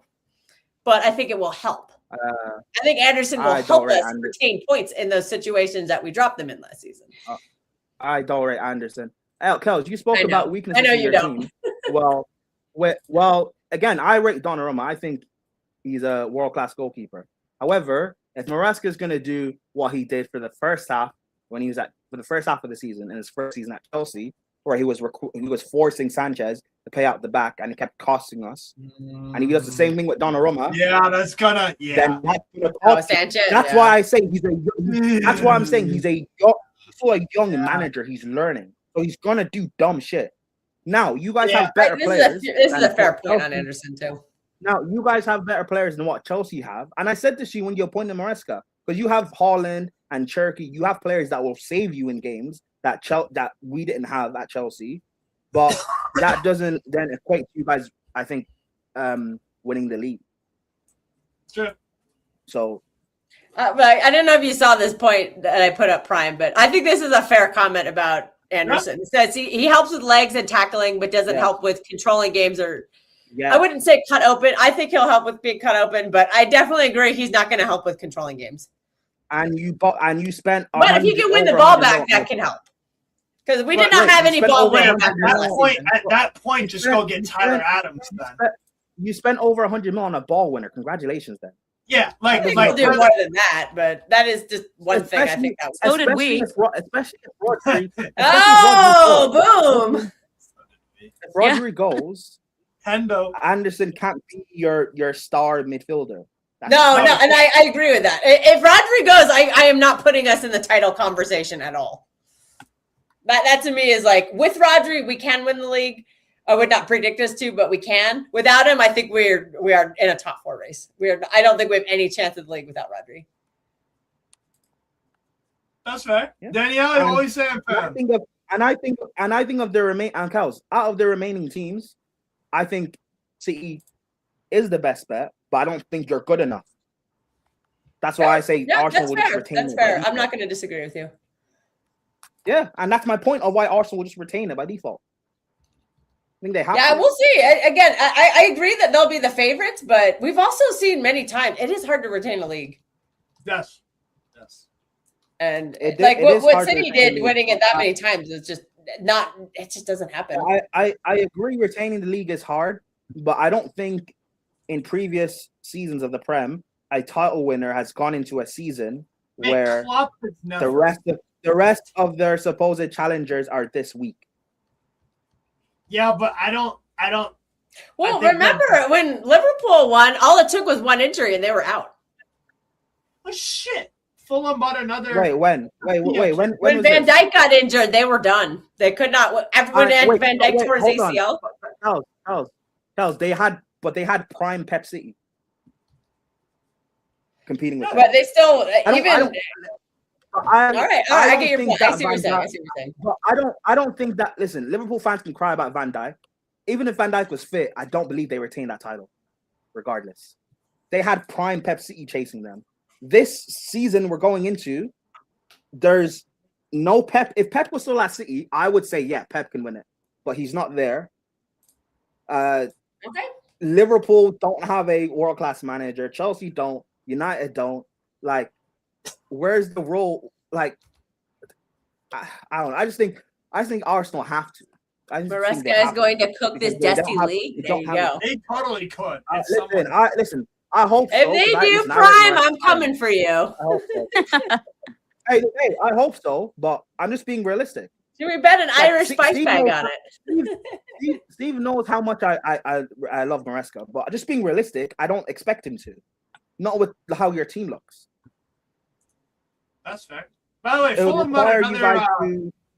Well, are we saying that we're not giving Liverpool, we're not giving Wirtz and Isak a chance to do better than last season? No. If those two are cooking under Areola, they could do something.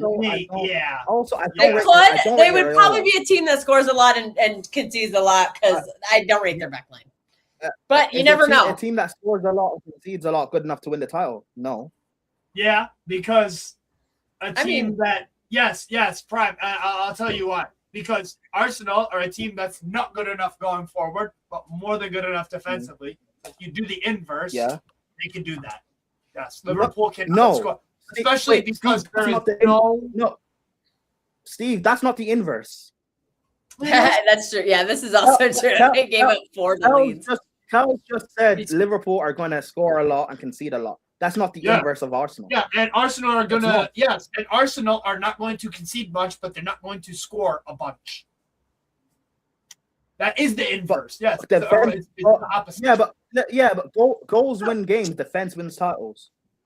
Liverpool would have to improve their defense in order to win. I think they will improve. I think that's actually false because City, it's usually who scores more goals. Yeah. Versus who has the best defense? Because when City scored the most goals, we never had the best defense outside of one of the years. But most of the titles we won, we did not have the best defense.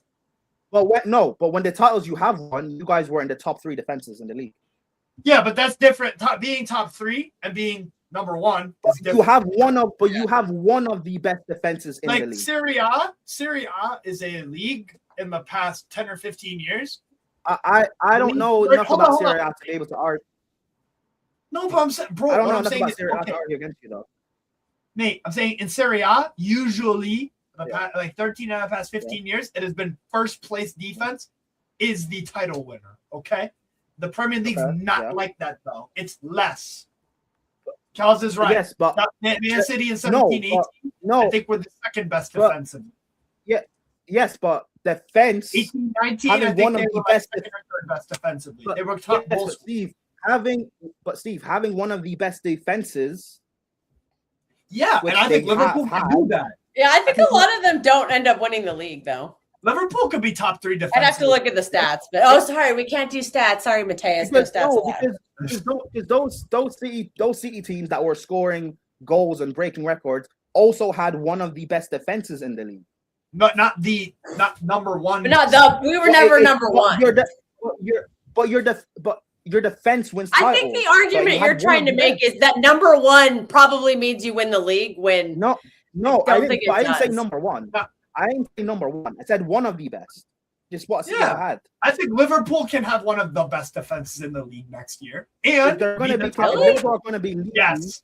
If Liverpool are going to be leaky, then I don't. Yes. I just don't Really? see it. To win the league. Yeah, they definitely. have like 2 defenders. No. Don't be No. fine. How many center If backs do they Liverpool- have? They if have Liverpool- if- the guy from if Liverpool- Stephanie, if Liverpool are Jacquet, gonna be- I think if Liverpool are Jacquet is going to be. and they have an aging Van Dijk. Who I else think- do I they think have? The guy if coming Liverpool back from an ACL? Leone's very If good. Liverpool are just going to be, He's coming if Liverpool are back just from an gonna be ACL, leaky- Steve.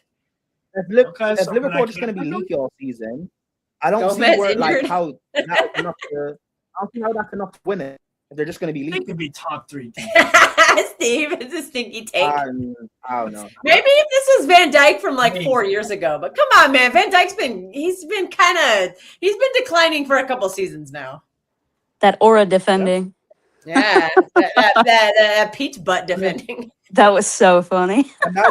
And I've Where do been you guys declining. think Alisson- Bournemouth? Where do you guys think Bournemouth ranked defensively last year? Out of curiosity. I have no. Where do you guys? Bournemouth? Maybe top 5. No idea. Jacquet's brilliant, bro. I like Jacquet, but Jacquet does have injury problems. Just saying. He's brilliant. He misses a lot of time with injury. So that is unreliable. So, okay, they have Simicast, trash. Kirkez, awful defensively. Van Dijk on the decline. Jacquet, baller. Leone coming back from ACL. Gomez, please. Good. Frimpong does not defend. Ramsey, I don't know who that is. And Connor Bradley, I think is also coming back from an ACL. They're both. Yeah, Bradley remember and when Ramsey are both- remember when that absolute Bradley and scrub Ramsey are face both- was yanking him off the pitch? Fucking Martinelli, that punk bitch. He's pulling a Ramsey- guy with the Ramsey fucking and- ACL off the pitch. Like, That was awful. Bradley yeah, fuck Bradley that and Ramsey guy. are both academy kids. Frimpong is being classed as an auxiliary center back. Like that's not. I'm not looking at that as scary title. No. Yeah, I'm Plus, their disagreeing best with Steve on defender, that. I kind of agree with defender, Clive Van on that. Dijk. I don't rate that defense Thank very you. highly. So Unfortunately, I don't either. I think it could be top 3. Look at the competition. Look at the competition, bro. Look at the competition. Come on. Do you guys think agree. Okay, you want to know who the top 3 defenses last? Hold on, Steve. Hold on, Steve. I agree, Steve. I agree with you. The competition is not good. I agree with you. But Liverpool are part of said competition. Liverpool are part of said competition. Yeah. I just think they have But they're Van part of Dijk it. still, and they have Alisson, and they have Iraola. Do you not think The top 3 defenses were Manchester City, Arsenal, and and Brighton. Manchester United. Brighton. Brighton. Man United. No, Brighton was third. Man U- 46 goals conceded last year. Oh, Steve? what did Man United have? I'll answer that later, Jorge. I'll answer that later for sure. All right, we started, so we'll save it. What's up, Daniele? No. So Manchester United were top 3. That's No, it was Brighton. I just said Brighton. Oh, sorry. Brighton. Well, they lost Van Hecke. That's a Okay, so you think they're gonna tumble? Sunderland were well. fourth. They did get Vucevic, who I do rate. He's slow, but I do really like him. Sunderland, we're in 4th. Do you think we're going to replicate that? No, they're not going to. Aston Villa, 49 goals conceded. They were 5th. Man United was 6th. Everton was 7th with 50 and 50 conceded. Palace was 8th with 51. Forest They gutted their defense, though. They're not going to be. was 9th with 51. Yeah, actually, let me just fucking do They lost Gahey and Lacroix and their manager. Crystal Palace. I'm not. I think they could struggle this year. No, that'll be fun. Although you like their new manager, don't you? Yes, Sash. Yes. Okay. Listen, Yes. Steve, if you can convince me that another team will win this league aside from Arsenal, listen, I want It'll to be either Liverpool or City. I'm telling you right now. Liverpool, Okay. Then Prime is like, nope, not happening. I lean towards Man City. No, hey, I would rather City win the league. He's on the dial-up. So, Mate, Liverpool and Iraola are gonna be fucking fireworks. Okay. and also they haven't been very I good also in don't rate preseason. Iraola, by the way. Yeah, Also don't preseason. rate I get Iraola. it. I get it. I rate Iraola super highly. Not like I do like not him, to yeah. a level where he's at a big club, not to that level, bro. Not to that level. Yeah, but you've never seen think him in the a big jump club. is You high. just don't think he's. You don't think he's the gonna jump do is, it. I think the jump is too high. I think the jump is What? too high. What? Nah, Why? I think he's a good coach, but like I No, don't know. I why? think going Like, to why Liverpool, why do you think that? Oh, If it's who an cares? agenda, It says don't have the players for a system. because we've seen managers. Yeah. So what did people say about Slot though? Oh, you don't have players with Because we've slots. done- First year they killed it.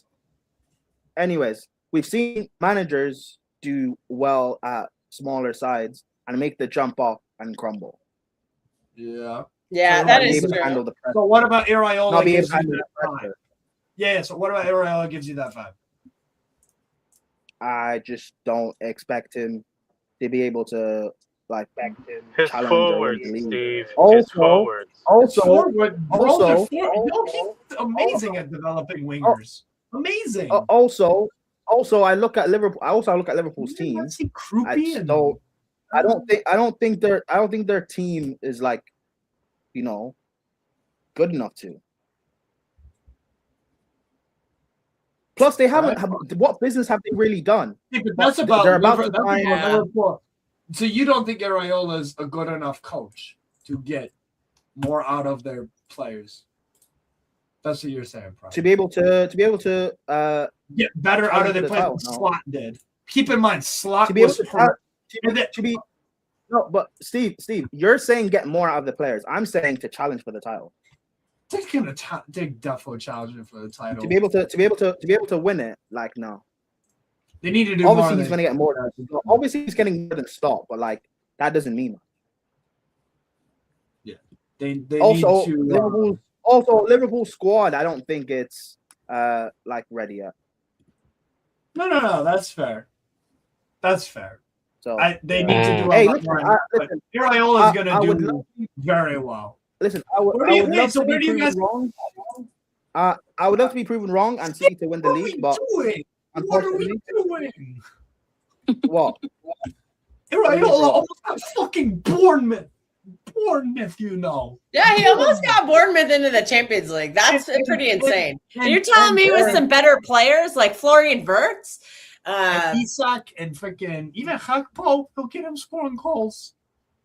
Slot get it. I guess no Salah, but they have Sabazlai, very good player. Almost like yeah, I could see Sabazlai having a bounce back year. or even better. Yeah, I thought he was good last year. Yeah, that's Rio. fine. Rio. I don't. No, Rio. Everyone's Also- raving about Rio. Rio and Gamora's fan. And- No, Steve, also, Rio Steve, is that the last eye sentence- merchant, but the output isn't there. Steve, that last sentence, right? I The don't reason he think will he's struggle very because of good. lack of signings. Have I also not spoken about the Yes. squad not being good too? Yes, but So, your main I thing think is it's Iraola. I think it's twofold. I don't think it's just Areola. I think it's twofold. Oh, wow. Oh, bye, Mentioned Steve. 2 points. Mentioned What 2 points. Oh shit! Oh yeah, What? yeah. Come on. No, that's cool. What Yeah, happened? no, I don't know. Oh, this is a good point. Sabazlai will be his Alex Scott in the system. I can see that. And Alex Scott was fantastic last season. Yeah. So Yeah. you see, yeah. I don't know. I think y'all are. Give me a sleeping on sec. Seismically, I'll get the link for you in just a sec. it. Yes. Bournemouth might have better players than Liverpool, though. Nobody was saying this before the start of last season. Nobody. So I don't have a second channel. It's It's the second channel. I just posted it for you, seismically. That's just yes. the TCF extra channel. So Yes, go check that out. Tomorrow, it'll be I think 2:30 a.m. UK. It'll be 8:30 Eastern time in the US. So 5:30 Pacific for anybody out there. Yes. Danielle, Sorry, plugging. Yeah. All right, we'll talk Newcastle for a bit, then maybe dip, or this maybe some Villa, whatever. I don't know anything else, but Danielle, why are you high on Isla? And are you watching Al Ali tapes, or what are we saying? Because you are excited about it, Danielle. If you're there, I do. I think he's a very good manager. I do too. I'll be honest. I am a fan of the Red. I'm a fan of the Red Bull system. Okay. At worst, what it does, it creates a base where you will be competitive in most games, and all you then need to do is add pieces around defensively and offensively to take you up the next level. I think the recruitment that you guys have done has been very smart, very I agree. I think a lot of present, people have been misinformed. yeah, present but future based. The midfielder that you got out of IX is probably one of the better creators. He's young, I'm but warming up. I'm warming up to him. yeah, he's he's a bit very more good. flash. The Feyenoord winger that you linked with, I rate And it's highly. Haj Musa. Yeah, Hey. very. He's a very very naughty, good player. bro. That's a bad boy winger. That's a bad boy winger. And I'm hoping this one doesn't. Why is Haj Musa familiar? Because he's with Algeria in the World Cup. He was linked with Chelsea. But why would you go to Chelsea? That to me doesn't make sense at all if you're a young player. Nah, it's not. Nah, it's not about Chelsea. I've seen him before. I must have seen him before. His name is familiar. World Cup. And with Feyenoord. I don't know. World Cup, Feyenoord, Champions League versus City. He had a very good showing. Yeah, he is a brilliant player. I love very very good. The manager of the games that I've seen in the Saudi League, he's very very good in game adjustments. You will score goals. Yeah, don't get me. That's what I'm not worried about. You will score goals, especially from the wing position. The chances created there. This kid the verticality is also there. Is also there. The one profile that I heard that you guys are linked with is the Porto 8, Victor Froholt. I think if you guys, they're hyping him up as the next Guimaraes, and he's not like Bruno Guimaraes physically. He's a little bit more leaning on the offensive side, but that is the type of play where Newcastle is going to be incredibly fluid. The play it's going to surprise fans. So like when I made the comment and I said Newcastle is going to be more dangerous, because just from you can see what they're trying to do on the recruitment side, on the base of what they're building, a very fluid, very competent passing, scoring offensive side. The question is going to be, can they add the physicality that you have that in Alaji Bamba for sure. Yeah, that merits some of that offensive game to kind of mesh in between. He's 6'4" and he's 20. Yeah, that is insane. Bro, he doesn't move like he's 6'4". Yeah, he has Derrick Henry or who's another NFL running back. I don't know any. Look at Derrick Henry. Honestly. Yeah, and oh my gosh, I forgot this one. Derrick Henry, the NFL guy. This is Alaji Bamba. The goalkeeper that you signed from Braga. Very good. So and his nickname. Oh God, I gotta pull that up. It was weird, right? So apparently, Carlos Vincennes recommended him to City as well. But it would be as a backup. He's too good to be a backup to Donnarumma. He's good enough to be a starter, in my opinion. But that is a very, very sneaky, good goalkeeper. Good with his feet. Has, to me, good size. The distribution is nice. The instincts in between the sticks is I also like him very a lot. Yeah, yeah, I'm a very big good. fan. So you can see what they're trying to build, and I think Newcastle fans just have to be patient. I think this year it's going to be a ooh wow sort of thing. I think the second year that's where you're really going to see the difference in what the gaffer is trying to do. And I think somebody that's going to benefit from this is going to be Voltamada or Yeah, Voltamid. I think he's going Ultimata to and or Osula. Osula, yeah. I think in Either this one of them. system he's going to be very Wait, good because Steve, I thought you don't rate Osula. no, I he's good. don't, but Oh boy. I don't Hey, big really up Jorge for subscribing to the channel. He's going to be on tomorrow. I don't rate Osula Prime. However, we've seen managers get impressive goal scoring figures with players that aren't very good. You know what I mean? Like Jacob Murphy has had great output seasons for Newcastle under Eddie Howe, even though Jacob Murphy's not that good of a player. You know what I mean? So that's what Can, I can just I want to just show can this I real just add quick. can I add a side comment real fast? Because I Yeah. heard what you guys were saying. I don't think Rodri is the difference to win the league for City. I think the difference for City to win the league is whoever's playing that 10 role. And because we Oh, don't know whether Turkey can do it again, and we don't know what we're really getting from Phil Foden, I think Semenyo is going to be fine. He's proven that he will you get the mean goals. Julia? I'm trying to be sensitive of him.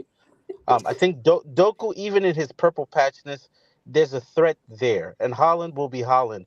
But to me, the concern is who is the link between that midfield, whoever is sitting in the 6 or the 2-8 roles, but Mm-hmm. then also who's then also connecting the ball to Holland. And I don't, for whatever reason, I don't trust Turkey for the whole season because of how many touches he takes. He's brilliant. And I don't know what I'm getting out of Julia, which to me, I've actually warmed Pray up to love. the idea. I've warmed up to the idea of they should have gotten or they should be targeting Alex Scott or a That profile would be to a great. Or what do you think of Wharton? Because if Rodri goes, we will need another midfielder. Would you No. consider Alex Scott, or do you think Newcastle should go for Wart. Put up balls on the fucking I, table. I agree. So here's the thing, Kels. Yeah. Rodri gave a very interesting interview, and you know we focus on his ability, but we don't focus on the mental side to him. And Yeah. in that interview, he was talking about how so at Villarreal and even early on at Atletico, he was molded in a certain way. So the passing side, understanding the game, the reading, that side was molded. He Mhm. went to Villarreal, and then when he came back to Atleti, um, the defensive side, the way that Simeone molded him, made him Oh, I think I read understand. this one.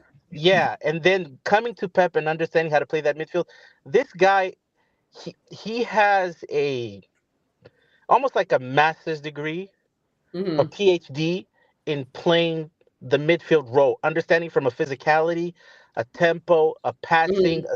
a screening sort of. You you can have ability, but it's the in between the ears. I don't think, and this is like I think Nico G and Elliot Anderson, That's and even Bamba. Bouaddi because of his age, they Yeah. struggle. They don't have that That apprenticeship in masterpiece. understanding how to play the defensive mid role. Fernandinho, when he was at Shakhtar, he did have that. It just came from coaches that were in the Ukrainian league. But granted, they had a very good base and foundation in how they develop players, especially from the sixth position, understanding the physicality, the non fouls that the ref doesn't see, the positioning to be able to intercept the opposition when they're going in transition. Some of that it comes from experience, and I don't believe Wharton as not Wharton Anderson, as good as a player that he is. I don't think he's had that level of coaching on the defensive side to be able to step into that role.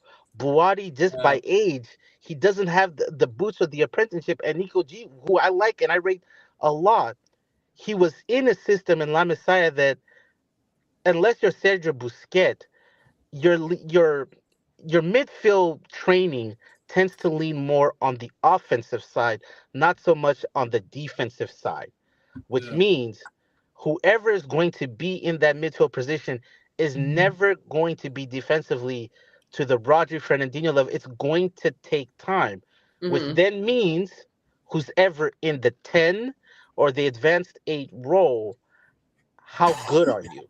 How quick are you at reading and getting the ball to Yeah. the wingers or to Holland? I think to me that's going to be the difference, and those are the areas from the players that we just We don't know. just Like don't know. I You want to see Mukasa you have a in this point in this because preseason. Mm. Even Fernandinho didn't truly like blossom into a world class DM until Pep. Yeah, yeah, yeah, Yeah. yeah. Yeah, and we don't have Pep anymore, so that Well, makes you wonder if like that can continue. Because I mean, that kind of development. Because Pep, that was Pep's like magnum opus was what he did with Busquets and what he did with Rodri. Like, that's I insane. think City, if you can't get Rodri to sign, then you keep him for a year. You probably sign a Wharton or something, so Rodri can like impart as much knowledge as possible within a year. I get think you laughed have at to do every time I something like suggest that. Wharton. Oh, I want Wharton at Chelsea. Wharton is deadly.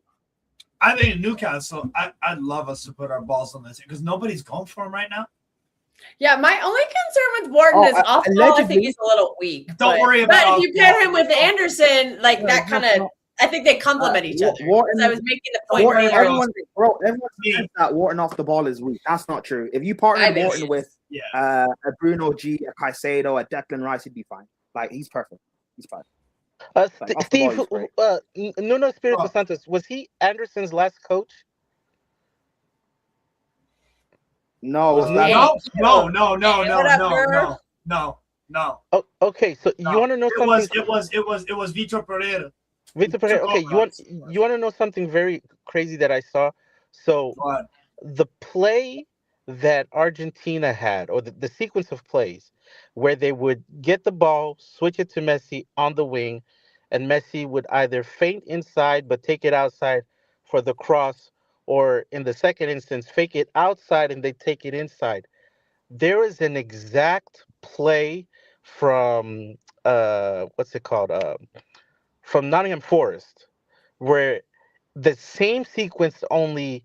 Good things, Cube. Good things are happening. It was. I can't remember which team it was. We definitely need to get Cube on again. Elliot Anderson at the top of the box. He comes down to help the other Forest player to do a 2v1 and prevent the opposition from taking the man 2v1 or crossing the ball into the box. Argentina saw a clip of that and we're baiting him several times in the game to see, are you going to step out to help, or are you going to stay in your position and essentially force Messi to go with the 1v1 or into the cross? Because if he did go inside, if his man held the position and Ellie Anderson being on the right hand side of the box, it'd be much harder. But they noticed that he has a tendency to want to help, and so they just needed a moment where he did provide the help, where Messi then takes that instance, provides the ball to Enzo, and it's a free shot into the box. Tuchel, because he's not really a defensive-minded coach, but he's also not an offensive-minded one. And also not an offensive-minded coach. Shit. I would argue if England had a defensive specialist in that coaching staff to say, this guy has a tendency to hunt the ball, which may leave gaps in his position. Be a little bit more disciplined. Don't take the bait. They would have been self-served, because that, and I wish I could find the clip. I'll try and find it and send it to you guys later. That one clip, you can literally just see, like in 5 seconds when he steps out to help, the gap that he leaves there. And then in the comment, they were saying that under Nuno with Anderson, that was something that he was trying to refine out of his game, the over eagerness to try and chase the ball to help versus holding your position and trusting your fellow man that they're not going to get beat on the 1v1 every instance. Are you talking about the Enzo goal, the equalizer? Yes, the Enzo goal on the equalizer. Yeah, Because they did that like three or four times, trying to bait him, and it was on the one chance where he did take the bait. The second time Enzo took the shot, that was the goal. But you know when that happened though? When England no longer had a DM on the field. When Declan Rice went off, it was just Anderson, I think, Bellingham in midfield together. Neither of them are sixes. Neither of them have the like innate ability or essence to just like sit and hold. So like you're right again, you're right in what you're saying, but like that's another reason why I look at Anderson and think there's so many other players you could have spent that money on. So many I agree. Steve has listed them off to me too. Okay, like, I will say this though. I think yeah. I like Anderson. He likes Anderson, but he said we could have gone a different way. Yeah, he said if we need a runner, just go to Ligue 1 buy someone for 30 million. Literally, the Alaji Bamba kid. Yeah. Steve, remember a year ago we were saying Anderson's good. So like you do rate him, but this price is ridiculous. So many other that's just the market though. Like no, it's not the market. Diomande has like 15 goals and they're asking 120 for him. It's not the market. Is Morgan Rogers worth 117? No. I would say what it is it's the English market. Yes. No, but but Barcola, they're asking 124. Diamande's not English. They're asking 120 for him. You know what it is? It's last season Liverpool fucked the market up with Ekitike, Isak, and Verts. Yes, they took our chain. No, Kels, it's not that. If you want to say it's the market, it's a factor. It's definitely a factor. Kels, no, but Diamande was hold on, Florida soccer. Kels, why don't we just buy it on a player that's worth it though? If you had spent that on Wharton, as much as I believe Wharton's not worth 100 mil yet, that at least helps you in what you actually need. Yeah, it gives you a Roger. I think we needed some of the off-ball stuff though. Yes, but on-ball wasn't the biggest problem last season. We were getting cut. We were having but it's a lot easier to. But like Wharton is a specialist. There's not many players like him. There are a billion players like Anderson. I agree. A billion. And that's the point. Like when people say it's the market, you're right. It's the market, but you can still find quality in that market. Yes. Yeah, I know that, and I understand that. But we also have an English quota problem. Yeah, and you. Although we could have solved it with some other play. Wharton helps out Alex Scott. Wharton's English. We could still get one of them too, though. Relax, we could still get one of them. Sign a scrub third choice. Remember I told you a few months ago. We already have Bettinelli. Smart. There you go. Kels, remember I told you in the summer, if you guys are smart, you should buy Wharton. You should buy Barco from Chelsea. Yeah. That would be a better signing than Anderson. Yeah, I rate Barco. Well, they made their bed. Now they're gonna have to sleep in it. We'll see how it works out. Hey, don't worry. I like Anderson, but I'll give him a chance. But I feel like a lot of people won't. Half our fan base is Pat knows what I'm talking about. Half our fan base already hates him. So I do gotta just play this real quick about our new goalkeeper, Lucas Hornacek. He says something very funny. You just want to get this. 24. Place of birth. Bisokemito. How tall are you? I'm 196. Do you have any nicknames? Lucas, or fans call me also by Horny. Wait, which club did he come from? Braga. I think I saw a post that they put up calling him like saying this is the last time we get to call you horny. Yeah. It was so funny. Because I was like, what the hell? Where is Ken in this conversation? Ken has been making horny check comments all day. I'm sorry. Ken. I will be right back. Newcastle have signed a player with the perfect slander name. It's amazing. No, it's not. No, Brian, it's not a slander. It's an AO name. Yeah, the guy was too horny to make a save. He was too horny to make a save. It's amazing. Lucas is a joke. Yeah, no, I'm really hyped. Daniele, would you have taken Hornacek at City? Or is he not at the level yet? You there, Danielle? Oh, is Daniele? He's a City fan. Danielle's Man City. Yeah. Okay, cool. Freaking amazing. Oh my God. Chucky Lozano is gonna go to LA Galaxy. What does he think of the Pep signing? Or not Pep, the Chavarria? Maresca appointment. Chavarria? No, the Maresca appointment. I don't know actually. Daniele, when he comes back, I'll Wait. What did you say, Steve?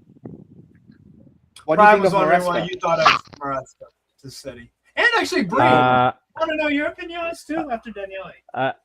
I think he's a good up and coming manager. Yeah. I think that he needs time to refine certain things in his, I guess, philosophy, what works, what doesn't work. I mean, I saw a huge debate of him being overly eager to do man-to-man marking versus zonal marking.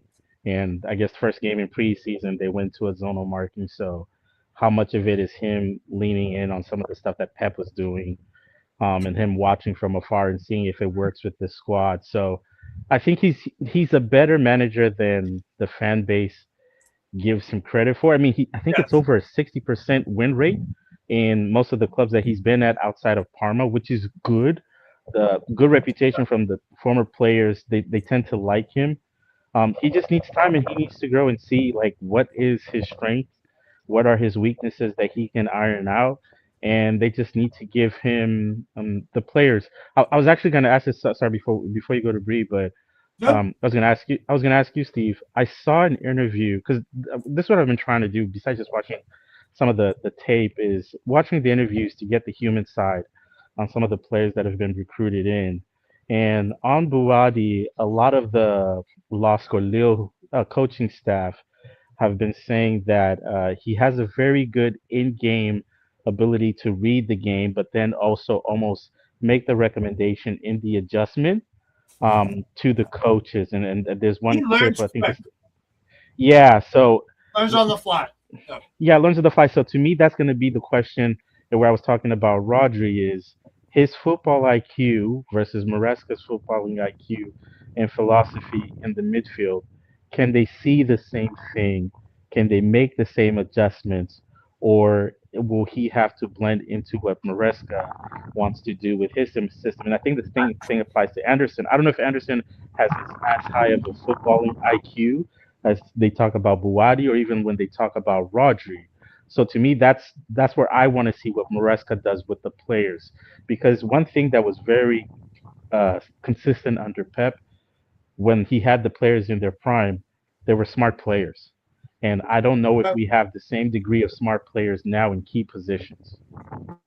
That was my thing at Chelsea whenever we would lose games or drop points and everyone wanted to crash on Maresca, I kept saying that why is it at our club we don't have players that will at times override the system and win us the game when we're in losing positions?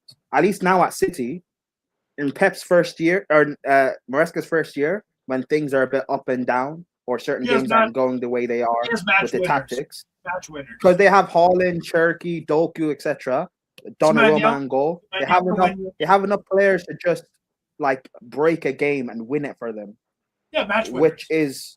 Which will obviously is going to help them. Now, again, that's why I don't think it'll be enough for them to actually like compete for the title throughout the season, because Maresca is still young and inexperienced. He's still making dumb mistakes that he's learning from, which is to be expected, by the way. Like, no one should expect him to be this brilliant world-class manager yet. But because he now has better players, it's not going to cost per se as much as it did at Chelsea. But I get what, bro. This guy, where'd you find this guy from, Steve? He knows ball. He knows ball. I wish you were a Chelsea fan. We need more people like you, bro. I wish you were a Chelsea. He's I met Daniele through Kels. Daniele is based out of Portugal, if I'm not mistaken. But yeah, you're asking Daniele's gonna ask me a Bouaddi, mate. All I'm gonna say is if Man City get him, he could become the best player in the world. Really? He's brilliant.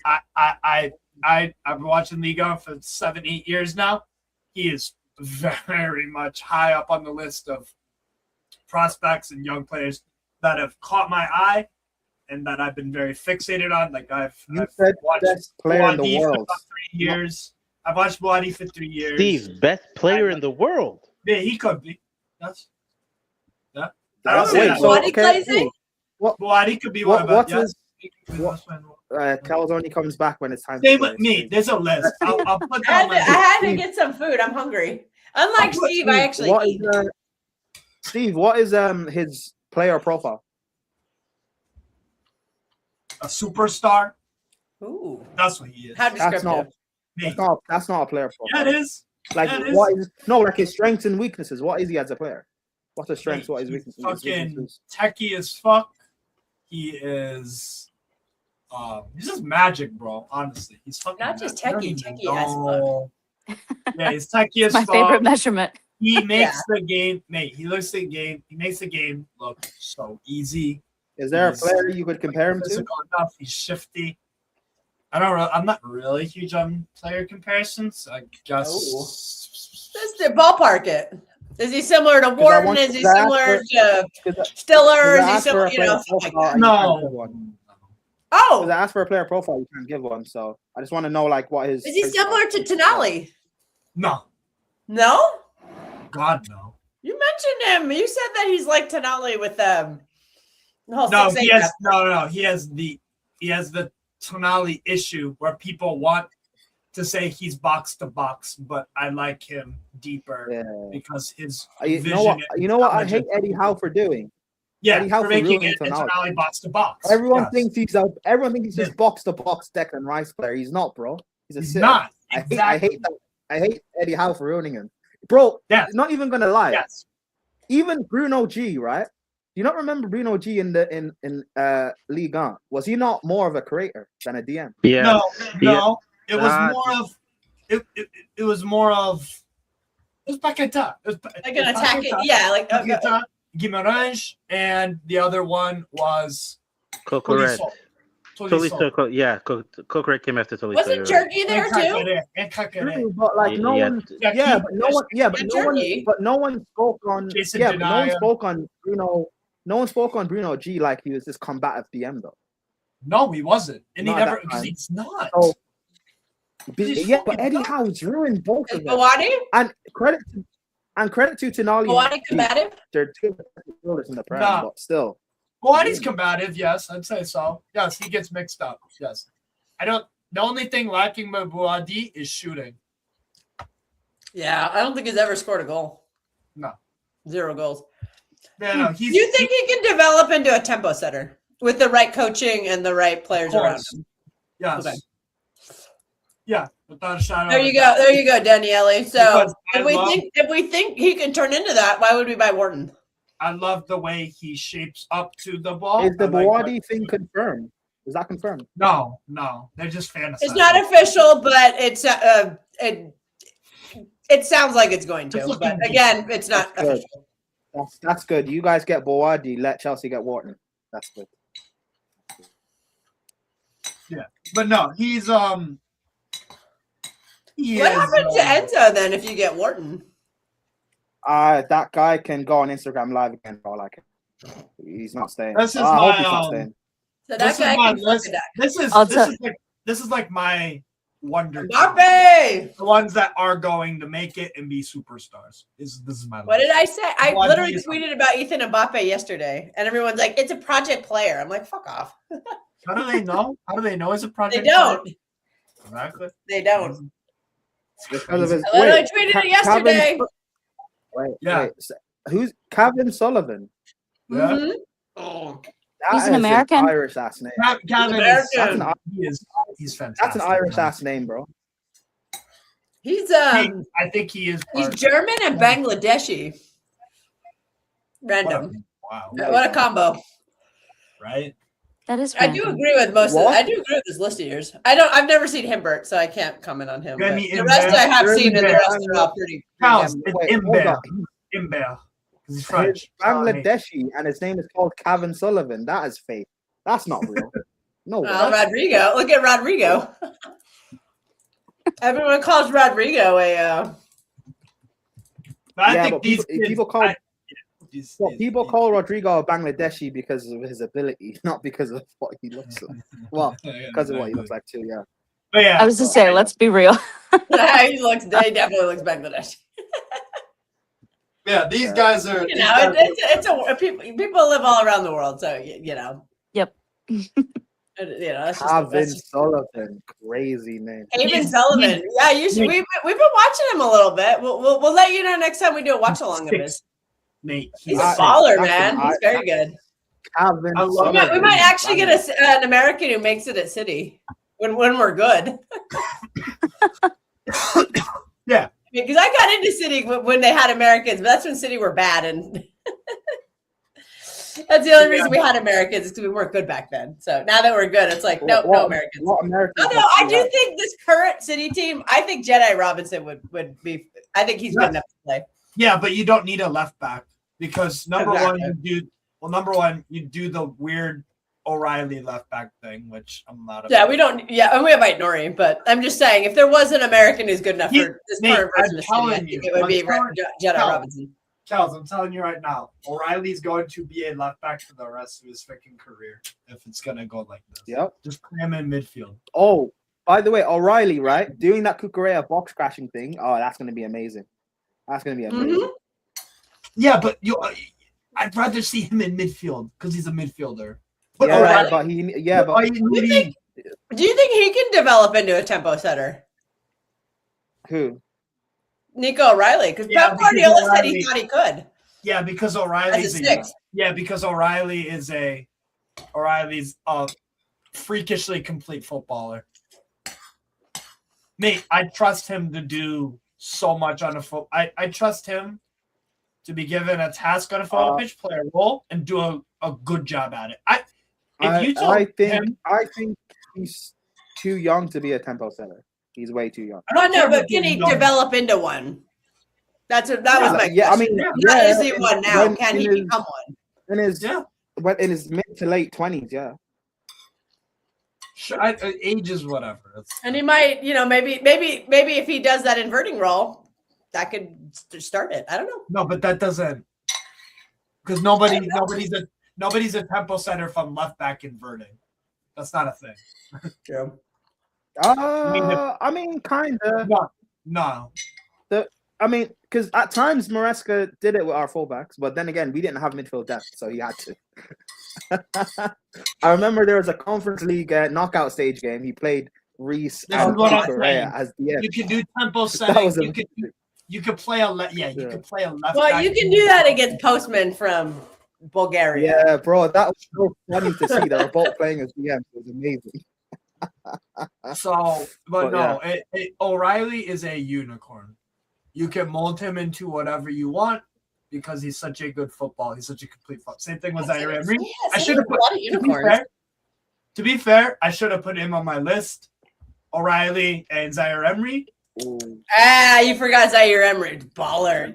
Yeah, I think he'll be. Like 120 on Barcola. I'd rather spend 200 million on Zaire Emery. Yeah, Zaire Emery's a baller. Mini Pogba. I like Zaire. Yeah, man, and he could play right back and look like a monster. Mate, do you guys remember? The PSG Bayern second leg? Everybody was like, Hakimi. Well, he's not gonna play. He's not gonna play. And Zaire Emery played right back. And I told you this, Kels. I'm like, Zaire Emery's gonna boss it at right back. What did he do second leg? Bossed it at right back. Yeah. Mate, he's a freak. He's so good. He's very good. So he's the one where out of all those PSG players people are trying to poach, I'm like, he's the one you want to spend the money on. And nobody talks about him. And PSG, I think, would never sell him. And yeah, it's He'd be the one I would want, though. Same thing with a lot of these. Stevie is from Poland, and he's Stevie. While we're talking about youth, young stars, what do you think about Dastin Satpayev? He's almost on my list. I just need to see more. But I love Satpayev. Almost on the list. And Charles knows this. I watch Kairat, like the Uzbek league. That was those things. Yeah, he was talking. I think that was. Is that the one you were talking about earlier? Yeah, Kazakhstan, all that. So I've actually watched Jag. Kairat. I've watched a good amount of Kairat in Champions League and in domestically. They're like in a cup game or something. I love Sapayev, man. I love everything he's about. First touch is great. The heads up and the decision making is really good for his age. Ball striking and the precision he has with the shooting and the finishing is great. I like him, man. He's electric too.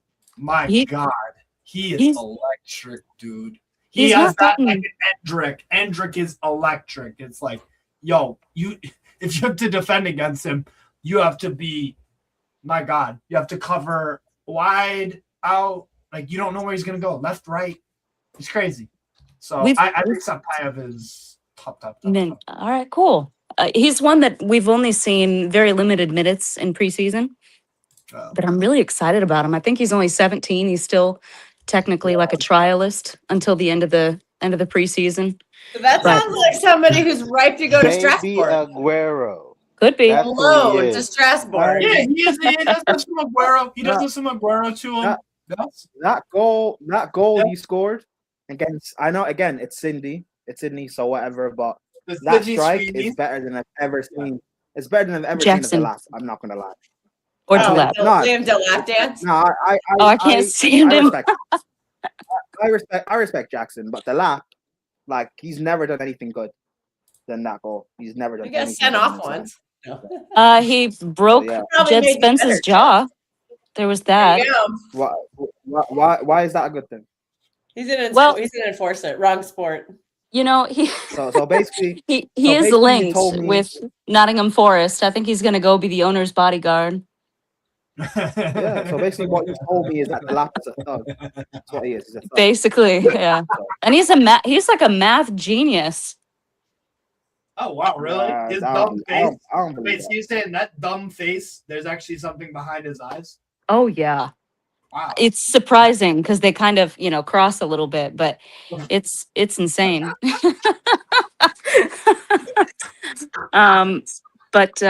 No, with Sapayev, we got some training photos today, and my goodness, it looks like this boy was raised on a farm. He is huge. Probably. He is. He probably was, but he looks so strong, and he's got a really good low sense of gravity. Seems to have good balance. I'm really excited to see how he develops. He's got so many good physical traits. You loan him to like a Leon. No, Kazakhstan. Where's he from? Kazakhstan. Yeah, that explains a bit. And don't say same thing because it's not the same thing. I didn't say same thing. I said that explains the build. Yeah, he's 5'9", but he's like and he's not a fat 5'9". He's like an NFL running back 5'9". He's an Aguero. He's got an Aguero stuff. Athletic. Yes, Aguero. Yeah. He's 2-footed as well. He's 2-footed. We've seen him on the wings. I think we've seen him up front a little bit, and he's played on both wings and looked good. See, I want him as Strasbourg, not Ukrainian M2. No. Come on, respect Ukraine Bolt. No, man. Ukraine Bolt, very nice. Yeah, and let's be real here, Prime. You said that you respect Nicholas Jackson. This man stole at least 8 assists from Mykhailo Mudryk. This man can't finish his dinner. He's terrible. I can't wait for him to go. He is dreadful. Who did? Jackson. He's good at everything that you don't need him to be good at. If you're up front, I just want you to score goals. You know why I said respect Jackson? Because you compared him for me. Because you put him in the same. Because you put him in the same. You put him in the same bracket as the last. They're not in the same conversation. Jackson is. Yes, clear. they are. Okay. They're not in the same conversation. A little better than the other, a little worse. Great. Jackson is basically João Pedro who can't finish. I don't even. Yes, but I don't think Jackson is a striker. But he's not a winger. That's true. He's kind of. I'm not saying he's like I think similar to how João Pedro is not a striker. I think it's just an all-round forward. Mate, like Marmouche is not a striker. Like João Pedro is not like a striker in that sense. Plus Jackson is also in terms of his football career, he's also very young. His finishing, he can eventually develop that. No, But I do agree he should. Not be, him. I do agree though he should. Regardless, but it doesn't matter because that's not even my point. Regardless, I do agree he does have to leave, just for his career, for the sake of it. Anyway, he should leave. The sake of ours too. My sanity. I think. Yeah, you have the lap to watch, mate. So don't. Well, Yeah, hey, people- no, Chelsea fans- now mate. Chelsea fans will now shit I've got on Jackson, João but they Pedro. defend I've got old man Danny Welbeck. I'm good. it. Chelsea fans That will guy shit on loves- Jackson, but they defended the lap and Garnacho for a year. So I don't want to. I have never once defended the lap. You will never find that on my page. No way. I didn't mention your name. I didn't mention your name. I know. But this fan base. I know. I just had to I'll clarify. defend- I couldn't be defend accused of crap. being a DeLap supporter. That'd be the worst Hey, thing. I like the The lap. lap dancer. I like Exactly. the lap. So, I like so the the hate, lap. so Like the hate after that that. people have for Jackson, I don't have it. The hate Yeah. people have for Jackson, I don't have that hate. I'll be real. I do. Hatred in your heart. We don't want any of that. So we'll wrap this up soon. Who and big up Danielle, I think you did. Do I hate? Who, Who do I hate? Steve, you know who I hate. huh? You know who I hate. And he's gone. Happy Chalaba leaving day. Oh Yeah. yeah. Oh, that's what thank happened goodness. today. I don't know what Como are thinking with that, but Como have done very well with recruitment lately, so I They were think bound to fuck one up. Steve, you know, Yeah. Steve, do you know what? or maybe it goes You know what well. Como? Steve, you know what Como Maybe I did? cook under You know- Fabregas. You have you- never know. Steve, have you not heard that Varane is part of their academy, and he's created this rule where academy players are not allowed to head the ball, and Chalaba Yeah. is terrible in the air. So that's probably why they signed him. That's right in. Mm-hmm. Fits right Yeah, in. It does. But listen, I tweeted on the Fabrizio post that he'll be back in the Prem within 2 years. He'll be back. So Yeah, and you're gonna sell. I think I'm right. Very, I very smart. said this about Steve, you know this. I said this about Gallagher too when he went to Atletico. Didn't I say he'll be back in the Prem within 2-3 Yeah. years? it And I was- said it- that this it guy, ain't- and I said he'd go to figure it Spurs out. or West Ham, and he went to Spurs. Like Chalaba's gonna be back, bro. He's gonna be back. Yeah. He's gonna fail. He's gonna What's fail up? in Italy. He's gonna fail there. Yeah, he'll probably go to like freaking Leeds or something. Fulham.